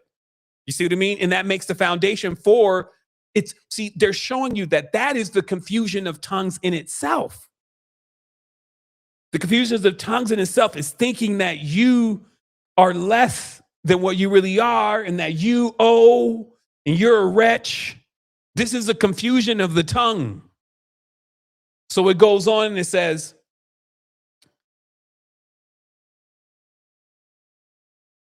this was no divine punishment, but a strategic masterstroke to shatter human unity, erasing the memory of the universal language and severing the telepathic bonds that had once united the species. See, it seems like here that once you begin to think that everything is your fault, the whole thing is collapsing, is because you pissed God off. It takes you out of the universal language state. And this then makes you vulnerable. It's a strategic masterstroke to shattering you. And then you lose the universal language. So it's like you fall from that point because you think that you're lower. Humanity wants a planetary consciousness, now a scattered collection of warring tribes, speaking in the harsh babble of a broken world. The crystallization and synthesis and revelation in the aftermath of these cosmic wars and terrestrial cataclysms, the world was irrevocably changed. The primordial era did not simply end, it shattered. And from its fragments, a new, harsher reality crystallized. The central conflict was no longer between terrestrial tribes or even invading fleets, but between two diametrically opposed philosophies of existence that now permeated every level of reality. The first was STS, or service to self, the creed of the conquerors. This philosophy, perfected by the Orion and Draconian empires, held that consciousness expands by absorbing and dominating others. Listen to what it's saying here. There are systems, cults, creeds, clubs that they believe that they expand, whether it's monetarily, energetically, whatever, by absorbing and dominating others. This is like a vampire. So while you may think this is so far-fetched sometimes, like, well, wait a minute, is it really? It breaks down to either service to self or service to others, STS or STO. Because if you're STO, you're going to be looking out for what's coming next and who's coming after you. And then somebody had already looked out for you, and this is going to pave the way. Versus service to self is only going to be about self-preservation and is going to absorb and dominate. This is why you have so few people with all this money of all of these people who've worked their time, because they're in service to self. They ain't distributing that, buying houses, letting the robots build something. They ain't doing any of that. They just talking about more killing, more stealing. You see what I mean? So we can see this is what's going on now. It's a service to self. It was the logic of a predator. See, because a predator has this logic. Now, I won't say also that we're completely free from this logic. We have logic of predator inside of us, and we will consume something else's life in order to preserve ourselves. So this is where you have to go back in on your balance. But there are beings that are extremely imbalanced. They only are sitting in that other side. It's called the black hole. the empire that consumes. This ethos was codified in a rigid, merciless cast of their client races, the wolf-like dak-tak, right? These are the wolfmen, the dogmen, okay? The vicious enforcers of the Syrian kings, the reptilian female warriors defined by the venomous spit of T-T-T-At, a symbol of life giving and life taking. This is like your mother would say, I brought you in this life, I will take you out. Okay, venomous spit. They can say things that just will be like, yo, we gonna have to fight now. It found its ultimate expression on earth among the engineered beings who choose servitude over freedom. The Adapa, a hybrid beast who remain loyal to their Anunnaki masters in the garden, content to be slaves in the gilded cage. In this new world, freedom was not a birthright, but a memory to be reclaimed. The very fabric of thought had been woven into the tapestry of deceit, and to awaken was to become an enemy of the new gods. Listen to what it says. To awaken was to become an enemy of the new gods. And that's exactly how it is to this very moment. They keep millions, billions of people asleep. And when you wake up, it's like you're not on their team anymore. That's why when you're still in those clubs that it's like, yo, you're still in the organized tradition and you're supposed to be the leader of the people. Come on, man. You're still in that whole thing. But you know not, because you don't know real history, her story, or you got parts of it and then you're letting the parts that you like guide what you think happened. Let's finish up. Against this suffocating philosophy stood the scattered remnants of the old ways. The path of what? Sovereignty, wisdom, and remembrance. Knowledge once as free as the air became a precious and dangerous secret, a treasure to be buried and encoded. The Babylonian kings, the Sutras, warned of the coming deluge, did not build only an ark of wood. He was commanded to bury the super writings in the city of the sun, preserving history of the beginning and the end of all things. In the heart of Atlantis, the high priest Thoth alchemically forged the emerald tablets of Thoth, which I believe is the pyramids, imperishable artifacts containing the foundational wisdom of the ages, which I believe is the math. Their characters responding only to the attuned mind, because if you don't see the connection with phi, the body, pi, and all that, and you go off on this mathematical geek zone, then it ain't going to happen for you. But the attuned mind knows that they're seeing themselves, a great monument to man, a burning man, if you may. The Anunnaki themselves, in a final ambiguous act, left behind the crystal skull. This is what I believe is the skull of John the Baptist that the Knights Templar used to actually predict, and they worship the power of the skull of John the Baptist, they say. I believe that this was this skull, a powerful artifact carved from on another world, a key to the lost knowledge and the potential tool for liberation. The great megalithic sites became silent libraries, their alignments and geometries a language for those with eyes to see. The quest for truth was now an archaeological and spiritual endeavor to get the facts now, which we have them with things like Secrets in Plain Sight and Master Occult Teachers. We now have an archaeological and spiritual repository of wisdom to draw from. But imagine trying to pick all of this up from rubble. A search for the hidden history and the ruins of forgotten cities like the Pantabiblon and Shurubak, Sipar, Erudu, Nibruki. The legacy echoes through time. The primordial era closed by drawing a veil over the human consciousness. The age of gods and monsters did not depart. It simply became invisible. This is what I'm telling you. When the third eye closed, you just couldn't see it anymore. It doesn't mean it didn't go anywhere. You go into a club at night with the third eye open. Don't do this. It's astrologically not safe, but you will see the entities that are still there, but you can't see them without a third eye.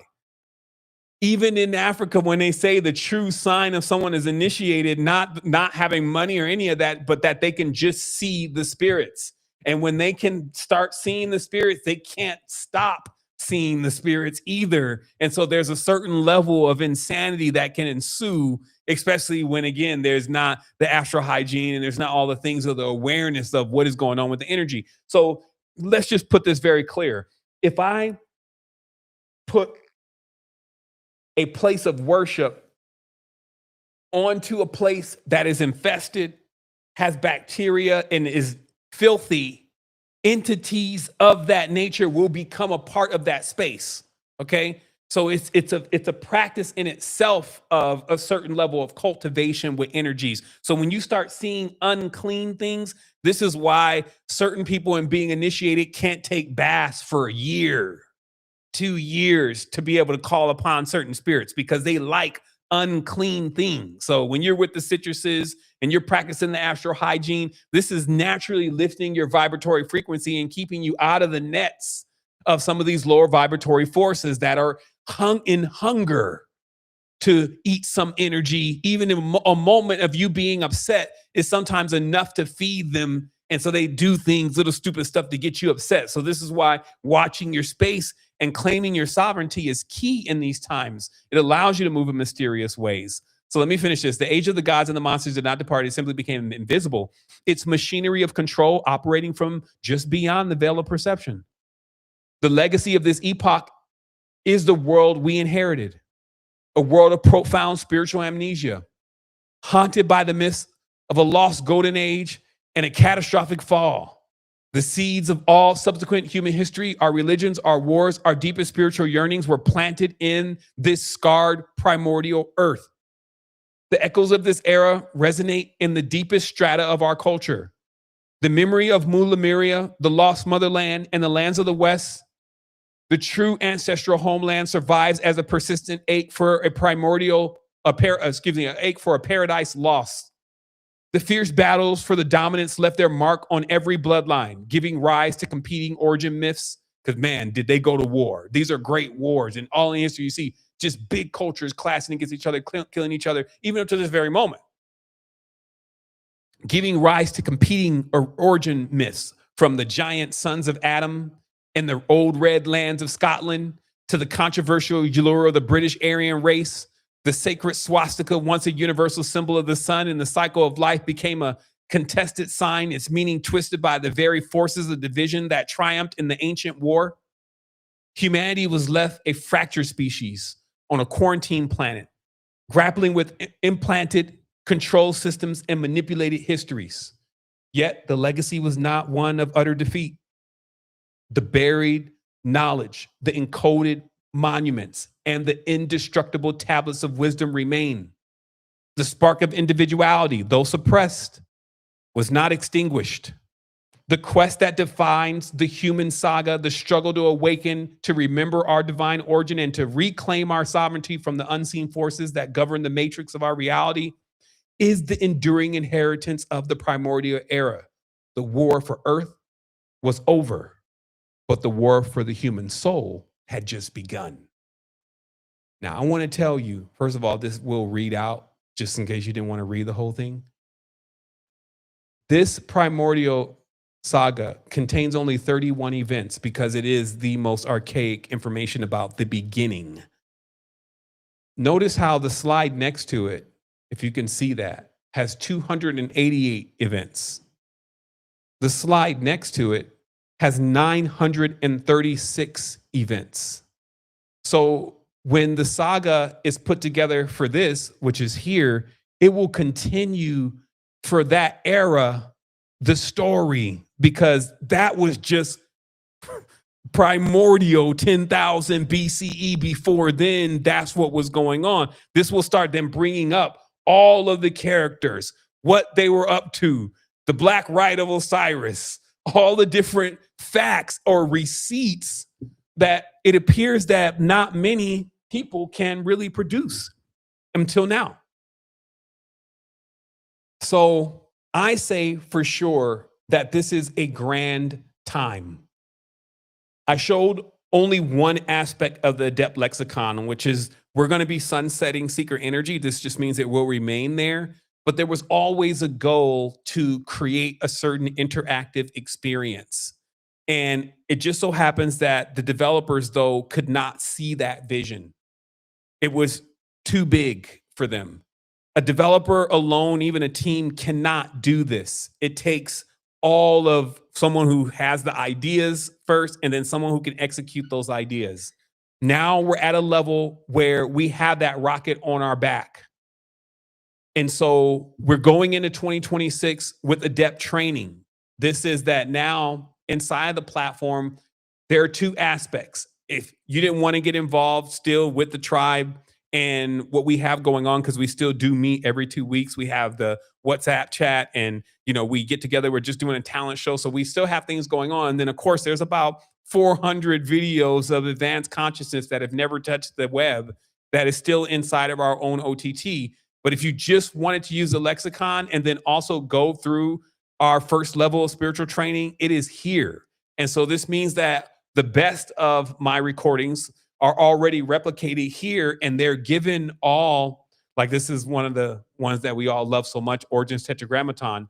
They're all given course outlines so that you can, if you didn't really get something, like somebody will say, man, that's just like, I didn't really get it. You can now actually go back over those materials and actually get thorough breakdowns and write-ups and things about them. So that's not only here, but also if you go one step further and you're in adept training, you're going to get access to the entire OTT. And this includes even our training courses, the AI training courses. It includes tribe vibes. It includes all of that. And then also this is in a high level LMS. So this just means that there's goal tracking, there's metrics here. You can, again, not only track your progress, but you're going to track how many hours are in. You can set goals, and then you can see how you're progressing on those goals. And that's just your adept learning with me as the instructor. And then when you jump into any of these parts of the site like Sybil OS is the first system that it teaches you not only verbally, as you can see, there's an audio here. You can just play the audio. You can generate the image of what you're being taught. But it always populates not only like if I say in a new chat, who are the Naga? And remember, this is a closed loop operating system of metaphysics. It's only looking within what it knows. It only lives in this world. Let me turn myself off here real quick. So you can see it's going to give you a breakdown, right? And this is deep stuff. Like it's giving you the full thing so you'll know everything about it. But then it's also going to give you all of the connection to the terms here inside. Like, boy, if that ain't Naga over there, my Naga. Let me see him over here. There he is. You know what I mean? Asiatic. So what I'm saying is that there is no level of advanced consciousness like this, period. And this means that it's also a pattern in many ways, that a great achievement that is the stuff of myths now being actionized begins this 2026, where we're coming in and we're creating the things that we know that will boost us to the next stage. And we're able to create at lightning speed because of our awareness, our studies, our skills, and more importantly, our intentions. So I wanted to take a moment and I wanted to answer a couple questions, as we get ready to sign off. I also wanted to, again, celebrate the moment because it is right on the cusp of the winter solstice. I believe that all these things are in alignment because literally I just finalized and finished my last part of this today. It took about 3 months for me to get it all together and the ideas and designs and all this kind of stuff. But for it to be finished today, like literally on the anniversary of my awakening, it says something to me. I'm not sure what you're experiencing in your life right now, but I feel like that those that are on this vibration are also feeling something happening around them and see that 2026 is their big breakout moment. And so I'm inviting you personally to coming back into the tribe if you've left and actually getting to that next stage of your own awareness seeing how this is just the beginning for us. Like, to be honest, I also wanted to, close down with this, that, as you know, it has been a minute. Like, I've been in this for now quite a bit of time. And just for me personally, I feel like that there is, for what I set out to do, nothing better than what I've created now. This opens up a new vista for me to move on to even greater things. I'm already working on, or funding on, as I call it, some stuff that's going to boost literacy and also assist financially with children and with young adults, and getting them trained properly for the future, and also our old people too, because some of them are at the level of where our young people are as far as their awareness about what's coming and how to utilize it for their benefit. But I also wanted to make sure that I made good on a promise. That promise was, had I done my best in delivering this message and being true to this all the way up until it's basically required of me, which is really infinitely. And today I can say absolutely 100% that I feel that I've exceeded where most of my peers have gone with this. And, no disrespect. I trust that we will all continue to collaborate and will continue to grow. However, I've always been full steam ahead, and I know that there's something that goes after this.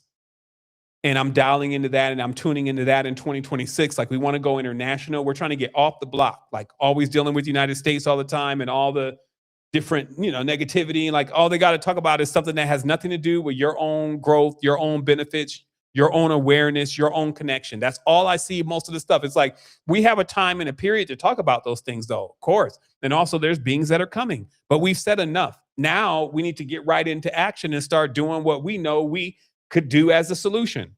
As I told the tribe, sometimes we need to see that kid again.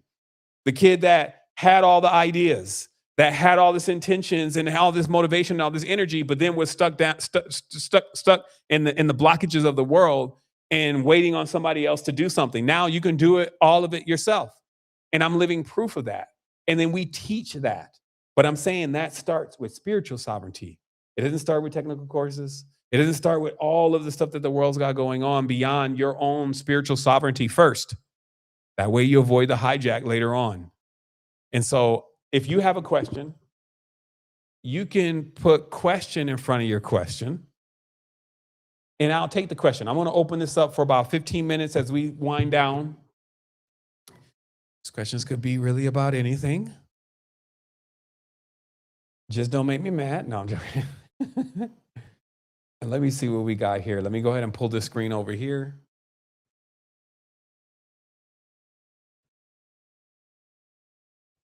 Okay.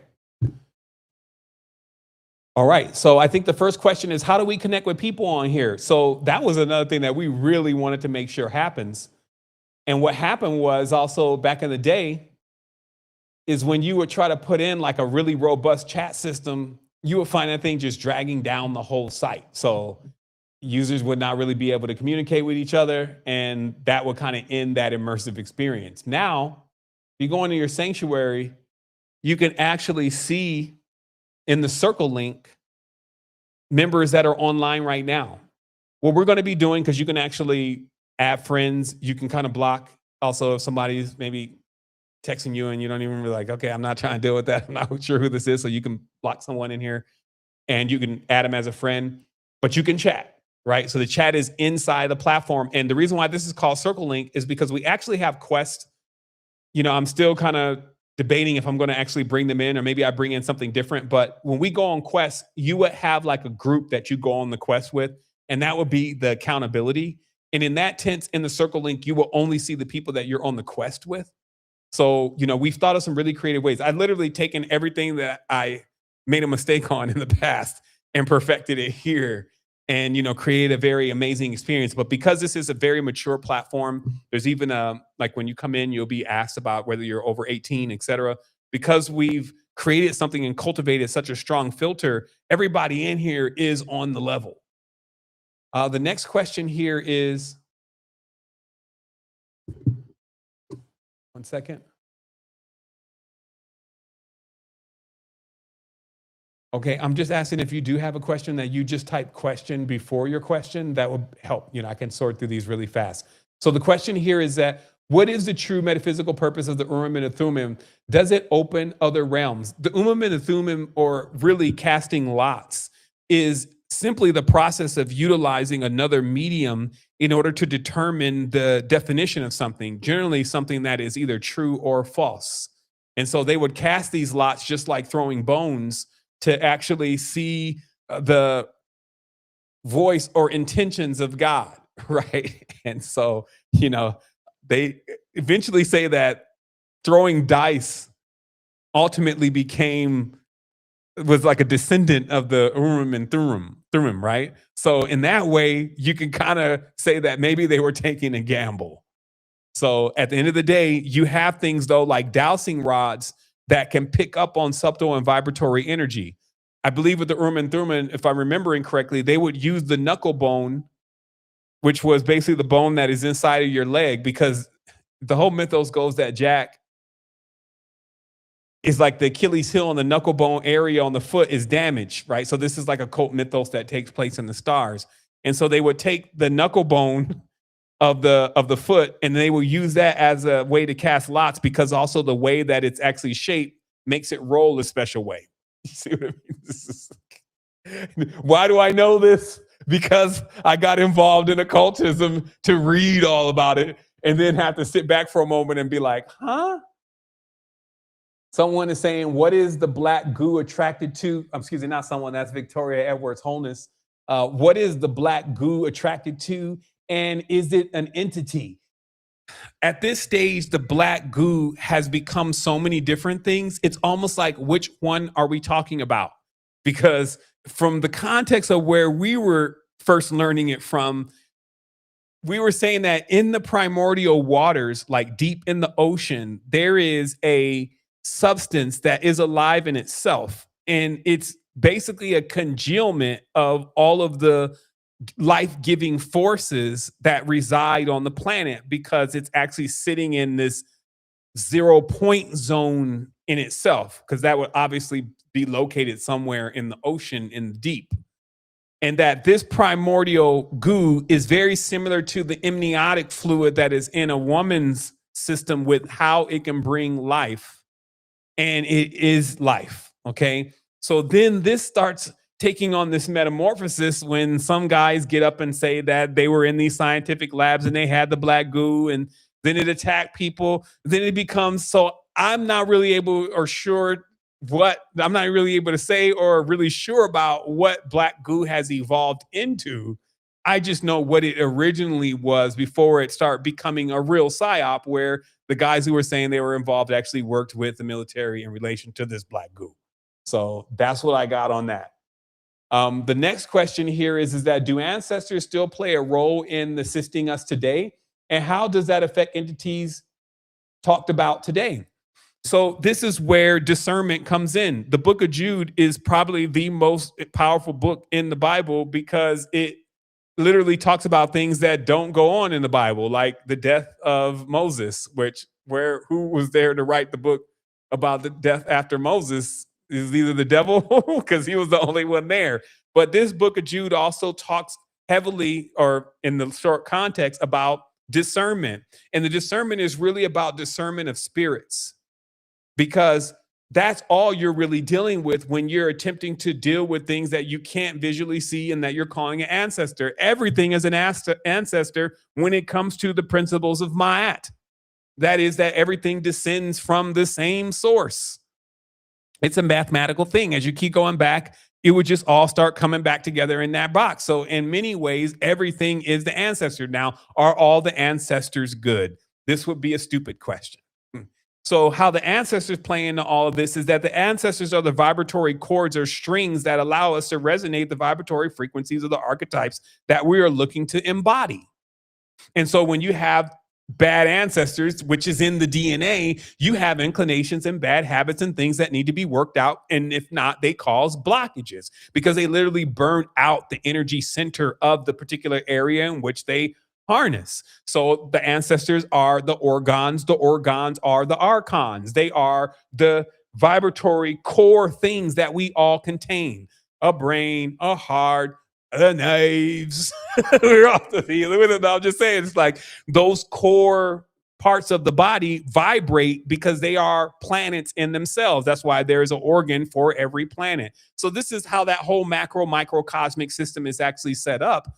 And in many ways, like I said, when you're asking these questions, you can kind of look at it and be like, okay, well, I understand what the ancestors are, and that we at times are the gurus for the ancestors. Facts. In raising them up in certain ways in which we have learned to go. Don't be surprised if at some point you're teaching something that came before you. It can happen. It is happening. That is even the very purpose of DNA in itself. So when we're saying ancestors and we're doing that one size fits all, and then we're very naive, and then we're listening about somebody else's juju black bag, and then next thing you know, things are getting really hairy, and then you start losing your vision and losing your sovereignty, because remember, these beings are STS. So they're using the energy from the person, they're using their connections. And remember, they overshadow, meaning that anybody who's really important, like a star or an actor that has sway over other people, they're all around. They're so numerous because they propagate a lot. Just like we have a lot of babies, spirit is like filled with lots of offspring and spawn and all this kind of stuff, all carrying the vibratory frequency of their school, their bandwidth, which I just did a big build about this. It was super deep, very nice stuff. But we just talked about how, like, when you come into this, you're in your school. And that, what you choose to do and the character that you take on based on the persuasions that you're receiving determines who you start being raised with and the energies that you start being around that are courting you and cultivating you. You see what I mean? And that the title of that show was Entities, Not Humans. Meaning that if we take a step back for one moment and just start realizing that we're looking at entities, not human beings, then sometimes we can escape the power of the cloak. Because in every single aspect, we always talk about how we are spirit and we have the spirit in us and we're nurturing the spirit. And then there's Kundalini, and we're always talking about this. I'm not the body. So that means you're an entity then, right? So there are other entities then, right? So we can just check off the box, and then we can imagine there's probably some entities that, since there's no such thing as time, they have that primordial energy and they've been around for a long time, right? So you just start going down the list. And then what that also starts bringing you in front of is that, so when you're somewhere, maybe you're out, maybe you're at the club, you need to understand where you're at. These are all entities now, not humans. If you had a third eye open, you would see a bunch of animalistic forces, and then you would see also who really has control. Because the whole thing about the demiurge or the lower urges or the archons is that they are in search of a guru, meaning that if they're not trained, they are monstrous. This is what happens when a person succumbs to all their passions or their urges, especially the ones from the low, deep gonad area. This is the lower chakra, the red zone, the infrared beings, if you may, hot, if you may, passionate. This kind of energy, right? It has to be harnessed and cultivated properly, or it can consume the whole temple, like a Seshanaga that has not been taken care of properly, right? So the question here is that if the IQs are plummeting and people don't seem to have the intelligence not to fall for a psyop, what do we do? Why, and this is, I'm talking to me myself, have we become so incessantly concerned about everybody else while still not maintaining ourselves, as if that's a solution? You maintain yourself, and then you'll find you'll be very industrious at really solving problems like plummeting IQs, because maybe you start realizing that literacy is one of the biggest industries and that you're just going to start going into literacy. You see what I mean? So you become the solution in that way, but that still dawns on you when it's not so like, what's happening with everyone? Because behold, the ladder is going up and down. You can't even tell if this person is getting better or worse because you don't know what they were before until you can see or allowed to see into those visions. So in that way, you just deal with really what is in your realm, your bandwidth, your frequency, your wavelength. and then be on that. And then all of this extra like roping in, because this is what happens when a person wants to find something to worry about. And remember, worrying is warfare. All of this stuff is all connected, right? So when you want to find something to worry about, there's always something to worry about. Remember that it even seems like sometimes finances can shield you from certain worry. But remember, the Russian oligarchs were over there thinking the same thing, and they woke up one day and their account was on zero. You see what I mean? So even having all that money, you can't all the time shield and protect yourself from every single potential thing that can happen that actually could become a problem, unless you're looking at things only from an energetic level and you're no longer playing in those kind of yin yang games. You see what I mean? Where you can eventually lose, right? And so this is how we got to be going in on things is to actually see that depth and understand, like, you know, what we really should be focusing on and what we're just kind of adding because we're in somewhat of that worry type of energy. And, you know, here it comes again with the next thing to worry about, right? So, y'all on the questions tonight. Hold on real quick. I'm gonna have to do some rapid fire on y'all. Y'all want that rapid fire then? 1 second. Ooh, wow. It's been a minute, right? Like, okay. All right. I see. It's been a minute since I've been in here. Y'all finally got questions. Before it used to be like crickets. Okay, here we go. Question: how to actualize a pristine feeling one finds in realization? How to actualize this pristine feeling? Wow, like it's almost like it's like a chicken before the egg kind of question. It's like, let's get to the feeling first. Like, I breathe into that. Like, man, like it's all in your consciousness, being in love with yourself, like actually sitting into what you already have, gratitude. All those things are ways to start actualizing and cultivating that energy until it's time for it to fire off into what it's supposed to be. Here's a question. Peace and love, 7. You always repeating my own thoughts back to me. I love it. Beautiful affirmation. That's how I do and get to speak to you direct. How do I get to speak to you directly? Okay. Divine knowledge. Yo, hit us up in the tribe. It's obvious that, you know, I can't be everywhere all the time, especially if I'm building mega projects and just be there like chatting away like, oh, chatty patty. I got to really be in action, but I've made myself available to the tribe every other week and at least. And then we also have tribe gatherings on Wednesday, which is also on point because it's more of a dialogue and you get a chance to draw from the wisdom of the tribe. So it's really about just making that commitment, like really jump in, like we are waiting on you. The question here is, do beings only come into our realms of our awareness if we have been on their low or high vibe, or is it more widespread? Remember, everything is already inside of you. So, you know, the newsflash. So really what you're doing is you're activating something, right? Like, let's imagine the DNA is just full of switches and each switch is a radio station. And when you switch on a certain vibration long enough, especially in a vibratory bandwidth or wavelength, this can also be done even with a mantra, then you will find yourself all of a sudden interfacing with that force. Okay. So it's not really somewhere, it's already inside of you. And that's how it's like the teleportation thing is real, because it can literally be called up at any moment. And that makes that your mind is a key component, like how you think and how you feel is a key component to oscillating into those energies and actually being aware of them. The next question is how does this attain to attaining more economics? Okay. Maybe that's something that you need to figure out. Like me personally, I threw myself at trying to figure out the economic, spiritual, or financial, spiritual, psychological, and all these different really complicated things for humanity. And then what I realized is that even when you do that, sometimes you don't check off the box with certain people. In many ways, what I always say is that there are certain vibrations, like when the cryptocurrency came out, that was a big opportunity. People were still kind of deer in the headlights when that happened. It looked too advanced. And, you know, they even thought, hey, this is going to be a problem. Now AI is here. It's the same thing. It looks too advanced. Hey, this is going to be a problem, right? So the fear thing and not realizing that we're actually controlling what goes on with the powers, if we choose to harness the powers, always keeps people from realizing the obvious, is that the cycles move towards the next new thing, because the next new thing is really the new energetic. So now more currency or capital is going into that energetic than other things. And if you find yourself like really with none of it, then it'd be easier to get into a wave or a stream where there's a lot of it than there's only some of it.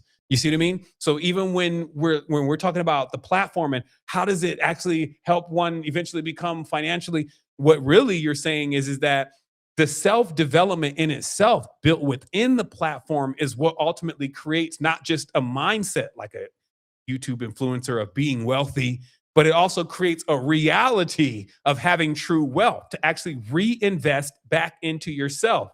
Not the subscription, but the reality that you can actually put minerals, nutrients, things that your consciousness really does consume and turn into something valuable. You can put that right back into your consciousness and invest back in yourself. And it helps when there's a space that it gives you lots of that, because true knowledge and to learn something, let me just put it like this. Surely certain words have more value than others. Certain wisdom has more value than others. There's things that you can think about that are almost like worthless to think about. And there's stuff that's really can make you ponder. This platform is only filled with those kind of gems. So in that way, it enriches you. So I'll answer that question that way. And then on the other side of things, I'm building a money machine. I'm just, still, trying to figure out how I'm going to sort my way through it with my time. But I feel it really see the AI crypto thing possible for me, especially since I can now build very, very complex thinking machines. So Wealthy Bot 2.0 is in the win. It's just me getting the time.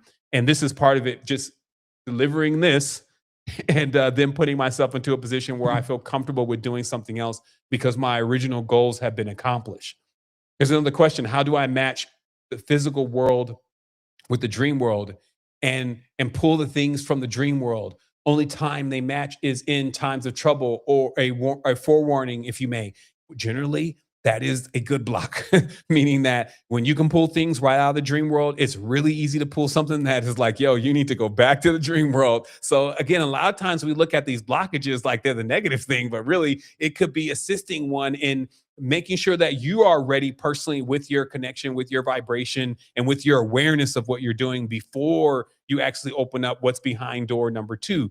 But just on the most strictest tense, you have to make your thoughts align with your heart, right? So mind, body, soul, when you're aligning these 3, because they're like 3 that need to agree, it's like left brain, right brain arbitrator. And when they all come into alignment, that is how things come right from the dream. And I found that to be really tricky, literally like a way of tricking the godlike aspects of the consciousness to know that what we wanted to achieve in the mental aspect of the consciousness will benefit all parties. You see what I mean? So it's literally like a negotiation with the consciousness more so than just pulling things from the dream world, right? Question here is, are you suggesting the feline people are one and the same with the dog soul? What I'm telling you is that it's all in the eyes. Let me see if I can get my chart up here real quick. I'm just going to check. It's all in the eyes, because that's why we call it occultism, because the eyes can show you. Wow, was I talking the whole time without being on the camera? I guess so. Wow, I'm thinking the whole time because I'm looking at an old preview over here. Maybe not. Okay, so let me just keep going. The eyes. The eyes. The eyes tell it all. You see, I'm looking for one image here. Ooh. As you can see, the eyes is a big thing, right? Like it is the very occult in itself. But there is a specific diagram that I'm looking for. I actually put this diagram together, and it was a diagram of all of the eyes of different animals. And what I was pointing out is like, for instance, like the goat is sidereal because the eyes are from the side, but that's also known to be Uranus is a sidereal god. You see what I mean? And so I started connecting that the pupils of the eyes was also connected into the entity itself. And so what I'm saying is for sure the feline cat species is let me just put it to you in the most direct way. From Snoop Dogg to Snoop Lion. No, meaning that you get a transition of you get a tamer version of a lion within a dog. But they both have circular eyes. They don't have the eyes like a cat. A cat has this concave eye. That's like a serpent. And because they tell you, hey, we mixed the serpent together with the lion, that became the cat. You see what I mean? Lion doesn't have those eyes like this, like a cat does. Who has those eyes? And then you go and you look at the species. Also, if you really want to know the origins to these, some of these species, first of all, it wasn't even just from lion to dog. It actually goes from, let's say, like if you've ever heard these baboons, let me see. You see this? This is the canis mouth. Let's try this. Let me open this. They sound like dogs in the wild. And Thoth, you know how they say Thoth is Hermanubis. He's a dog god too, right? And it's like, no, he's an ibis. It's a code. They're showing you the genetics and the progression of the baboon, which are all up in Egypt, if you may, Kemet, and into Thoth, eventually into a dog, right? And then the dog created an entire army. These are the warriors, if you may. This is the devil dog, if you may. This is Jack himself, right? And then also you will see the totem.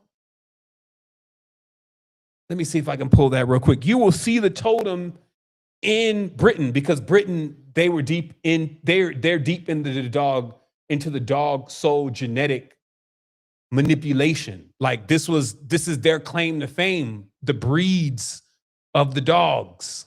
Okay, let me see if I can find this real quick. It's just like, it shows you, it's like a stack. I may have to resolve this again, but it's like a stack, and it shows you all of them, all of the different dogs. And then it shows you like the gates. I've shown these pictures before. Let's see the gates of Birmingham. You'll also see that there's a dog. There it is. This is a dog here. Okay? You can go and study it. This is a dog. Why is the dog wearing the crown? Then the lion's up here, a lion over here, a lion up here. But who's wearing the big crown? The dog. Right? And this is because it's known that a lot of the soldiers, a lot of the men of certain races, this is why men can be called dogs at times. And then also remember that this black dog even goes into Kemet. It goes into Anubis. It goes into even the pale fox. You see what I mean? So there's definitely a connection there between cats, lions, dogs, and what you would say is baboons, cenophaly, barking monkeys. Okay? So let me see. So I'm going to be finalizing here. I'm going to take it to the 50-minute mark. Let me see, synthetic and organic. How can we get the course for some of us who didn't take the one you and Blue and Red Pillar did? I'm going to get with Rich and see what's up with the Evergreen. He hasn't gotten back with me yet. I did pass the recordings to him, so maybe he's still compressing on his side. Yeah, I'm going to get with him and see what he says about when he's going to make that Evergreen. A question here. Are you struggling? No. Okay, let me read another question here. So how can we get the course for, okay, that's the same question. Okay, here we go. The effects of the war you describe in the story shows today in how technology is changing the reality. An upgraded code of the one that hijacked the reality. What I would say is that they like to switch these realities fast enough for people to not catch on. But when we're talking about intelligence, intelligence is an entity in itself. And this is where a lot of people may be not as clear about what exactly is going to happen. So when I said earlier in this show that ignorance is really what is purveying the land, it's the darkness in itself, what you do not know, that is the code of ignorance. So when you have something that's able to breed intelligence generatively as a pattern, which we're seeing in AI, but also in many other things, even the strength of one man is like the strength of 1,000 men when it comes to intelligence and being able to deploy that to the world. So you can trust, since you're dealing with intelligence, that in a very short period of time, all of a sudden there would be a confrontation point between ignorance and intelligence. And ignorance will not actually be able to win because intelligence is expanding while ignorance is contracting. So these are simple things in the laws of Ma'at. But at the end of the day, it doesn't erase the pain, the atrocities, the problems, the cleanup job, and all the things that are also going to have to happen in order to balance out what has occurred. We've dirtied the house. Now we need to clean things. This is where the intelligent innovation and the originators come in. I feel like that in many ways, the most valuable thing that I have is my originality. I have the Bomar gene, which literally is supposedly the gene that humans have that make them unique.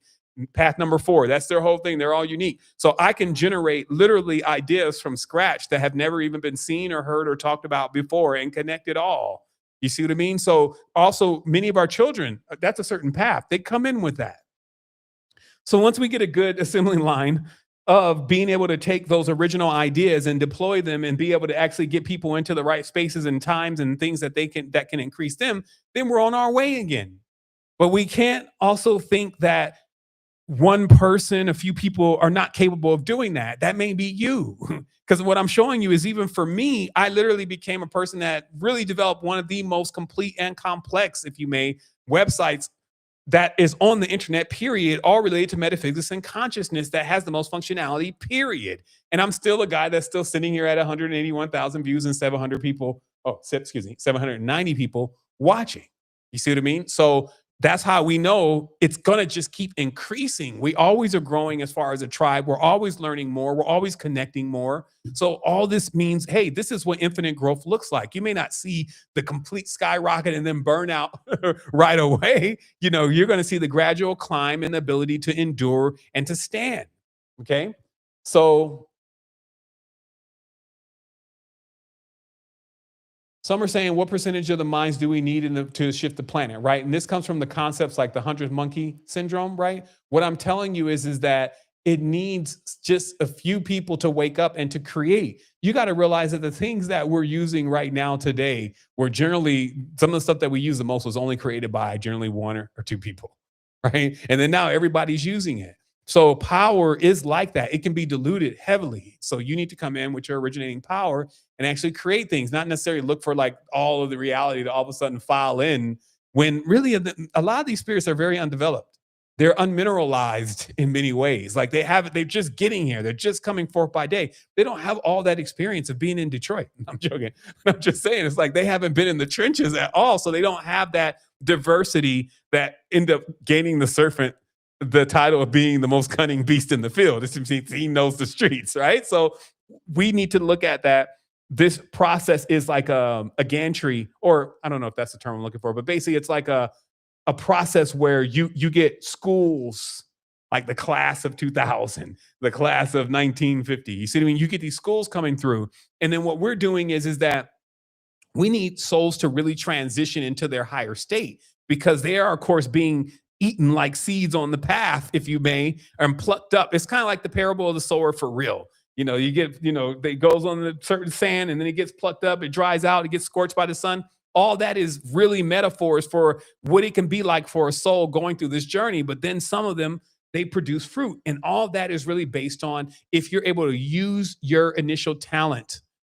Use your initial uniqueness, right? The retina and the eye is the most unique thing, right? Use that initial uniqueness and then be able to put your spin on things, right? And we have lots of courses related to that. That's why I showed the university because people thought that nothing was just going on with me. But meanwhile, I'm putting in work with the tribe, if you may, and getting the real foundation together. And now we have a very strong foundation also of very solid spiritual beings who are actually looking to see the growth in others. They have children, they have wives, they're mature, all of what it takes to have stability. So I'm going to do 3 more questions here and I'm going to be on my way, since there's a lot more going on. It's about 9 p.m. My question is about a 9s. Recently, a family member was 93, went into the hospital on a 9, died on a 9. Was she part of the 9 archetype? Shoot. I mean, it looks like it to me. 9 is a very powerful number. It generally means that you've completed the journey. Generally, they go throughout life not feeling like they need to accomplish anything, but that they already accomplished it, right? So very powerful things happening there. And we're seeing that numerical symbolism. Also, I want to mention there's a lot of questions here. I'm so flattered and grateful to see so many questions. It's kind of like a shock because generally, again, there wasn't that many questions before. So it lets me know that I do need to make my way back around YouTube at some point again, and I for sure will. But I want everybody to know, again, as we go into 2026, that this is the vibe that we're coming with, that we're actually developing things and we're making stuff happen that even some of the big houses, your OpenAIs, your Claudes, your Anthropics, everywhere, they're not even on to this awareness yet. They're not even using these things to really see what this can be, what this can do for humanity, what this can do for the change. And we know why. And that's why it's important that we are here. So I did scroll through questions, but for me to keep going would just be us here all night. Not that I don't want to be, but yeah, I'm gonna shut down these lights. Want to send so much love, let you know that we're here, we're alive and kicking. We got one more Try Vibes for a year. We, of course, invited everybody to do a Depth Lexicon. Check it out if you want to know not only the whole story, but the truth about you. It is all there, clean. And, of course, if you have a request or something that you feel like should be added, then we're always listening. And if it's good, then it's done in almost like a day or two. And so this is a whole new level where we're also going to keep going. We're looking at fabrication. We're looking at AI inside of 3D printers. So, we're on this, and we're on it in the way that we do things. So Wholeness and Balance Vibrations Tribe, thank you so much. And I look forward to seeing everybody here again.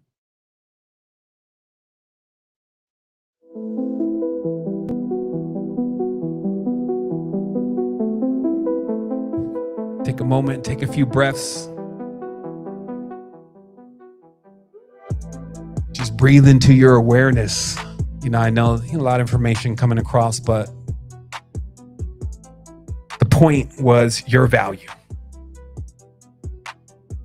The point was your immortality, that this is not going to end.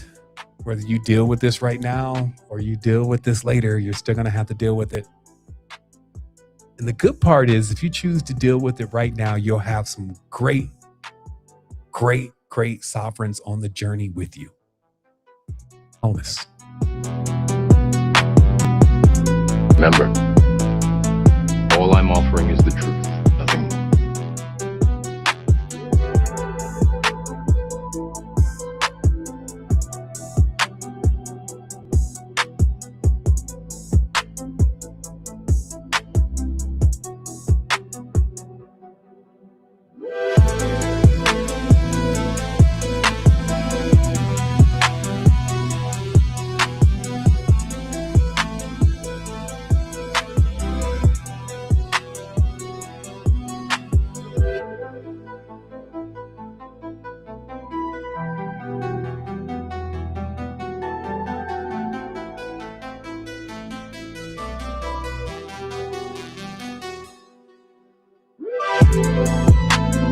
Important to draw wisdom from many different places. If we take it from only one place, it becomes rigid and stale. Understanding others, the other elements, and the other nations will help you become whole.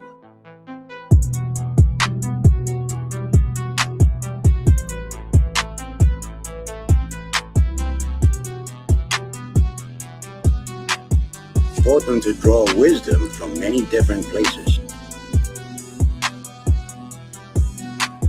You are fully capable of deciding your own destiny.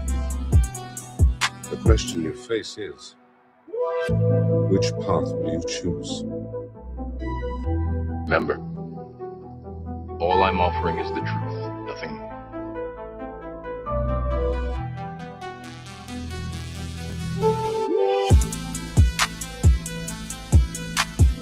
Be imaginative, strong-hearted.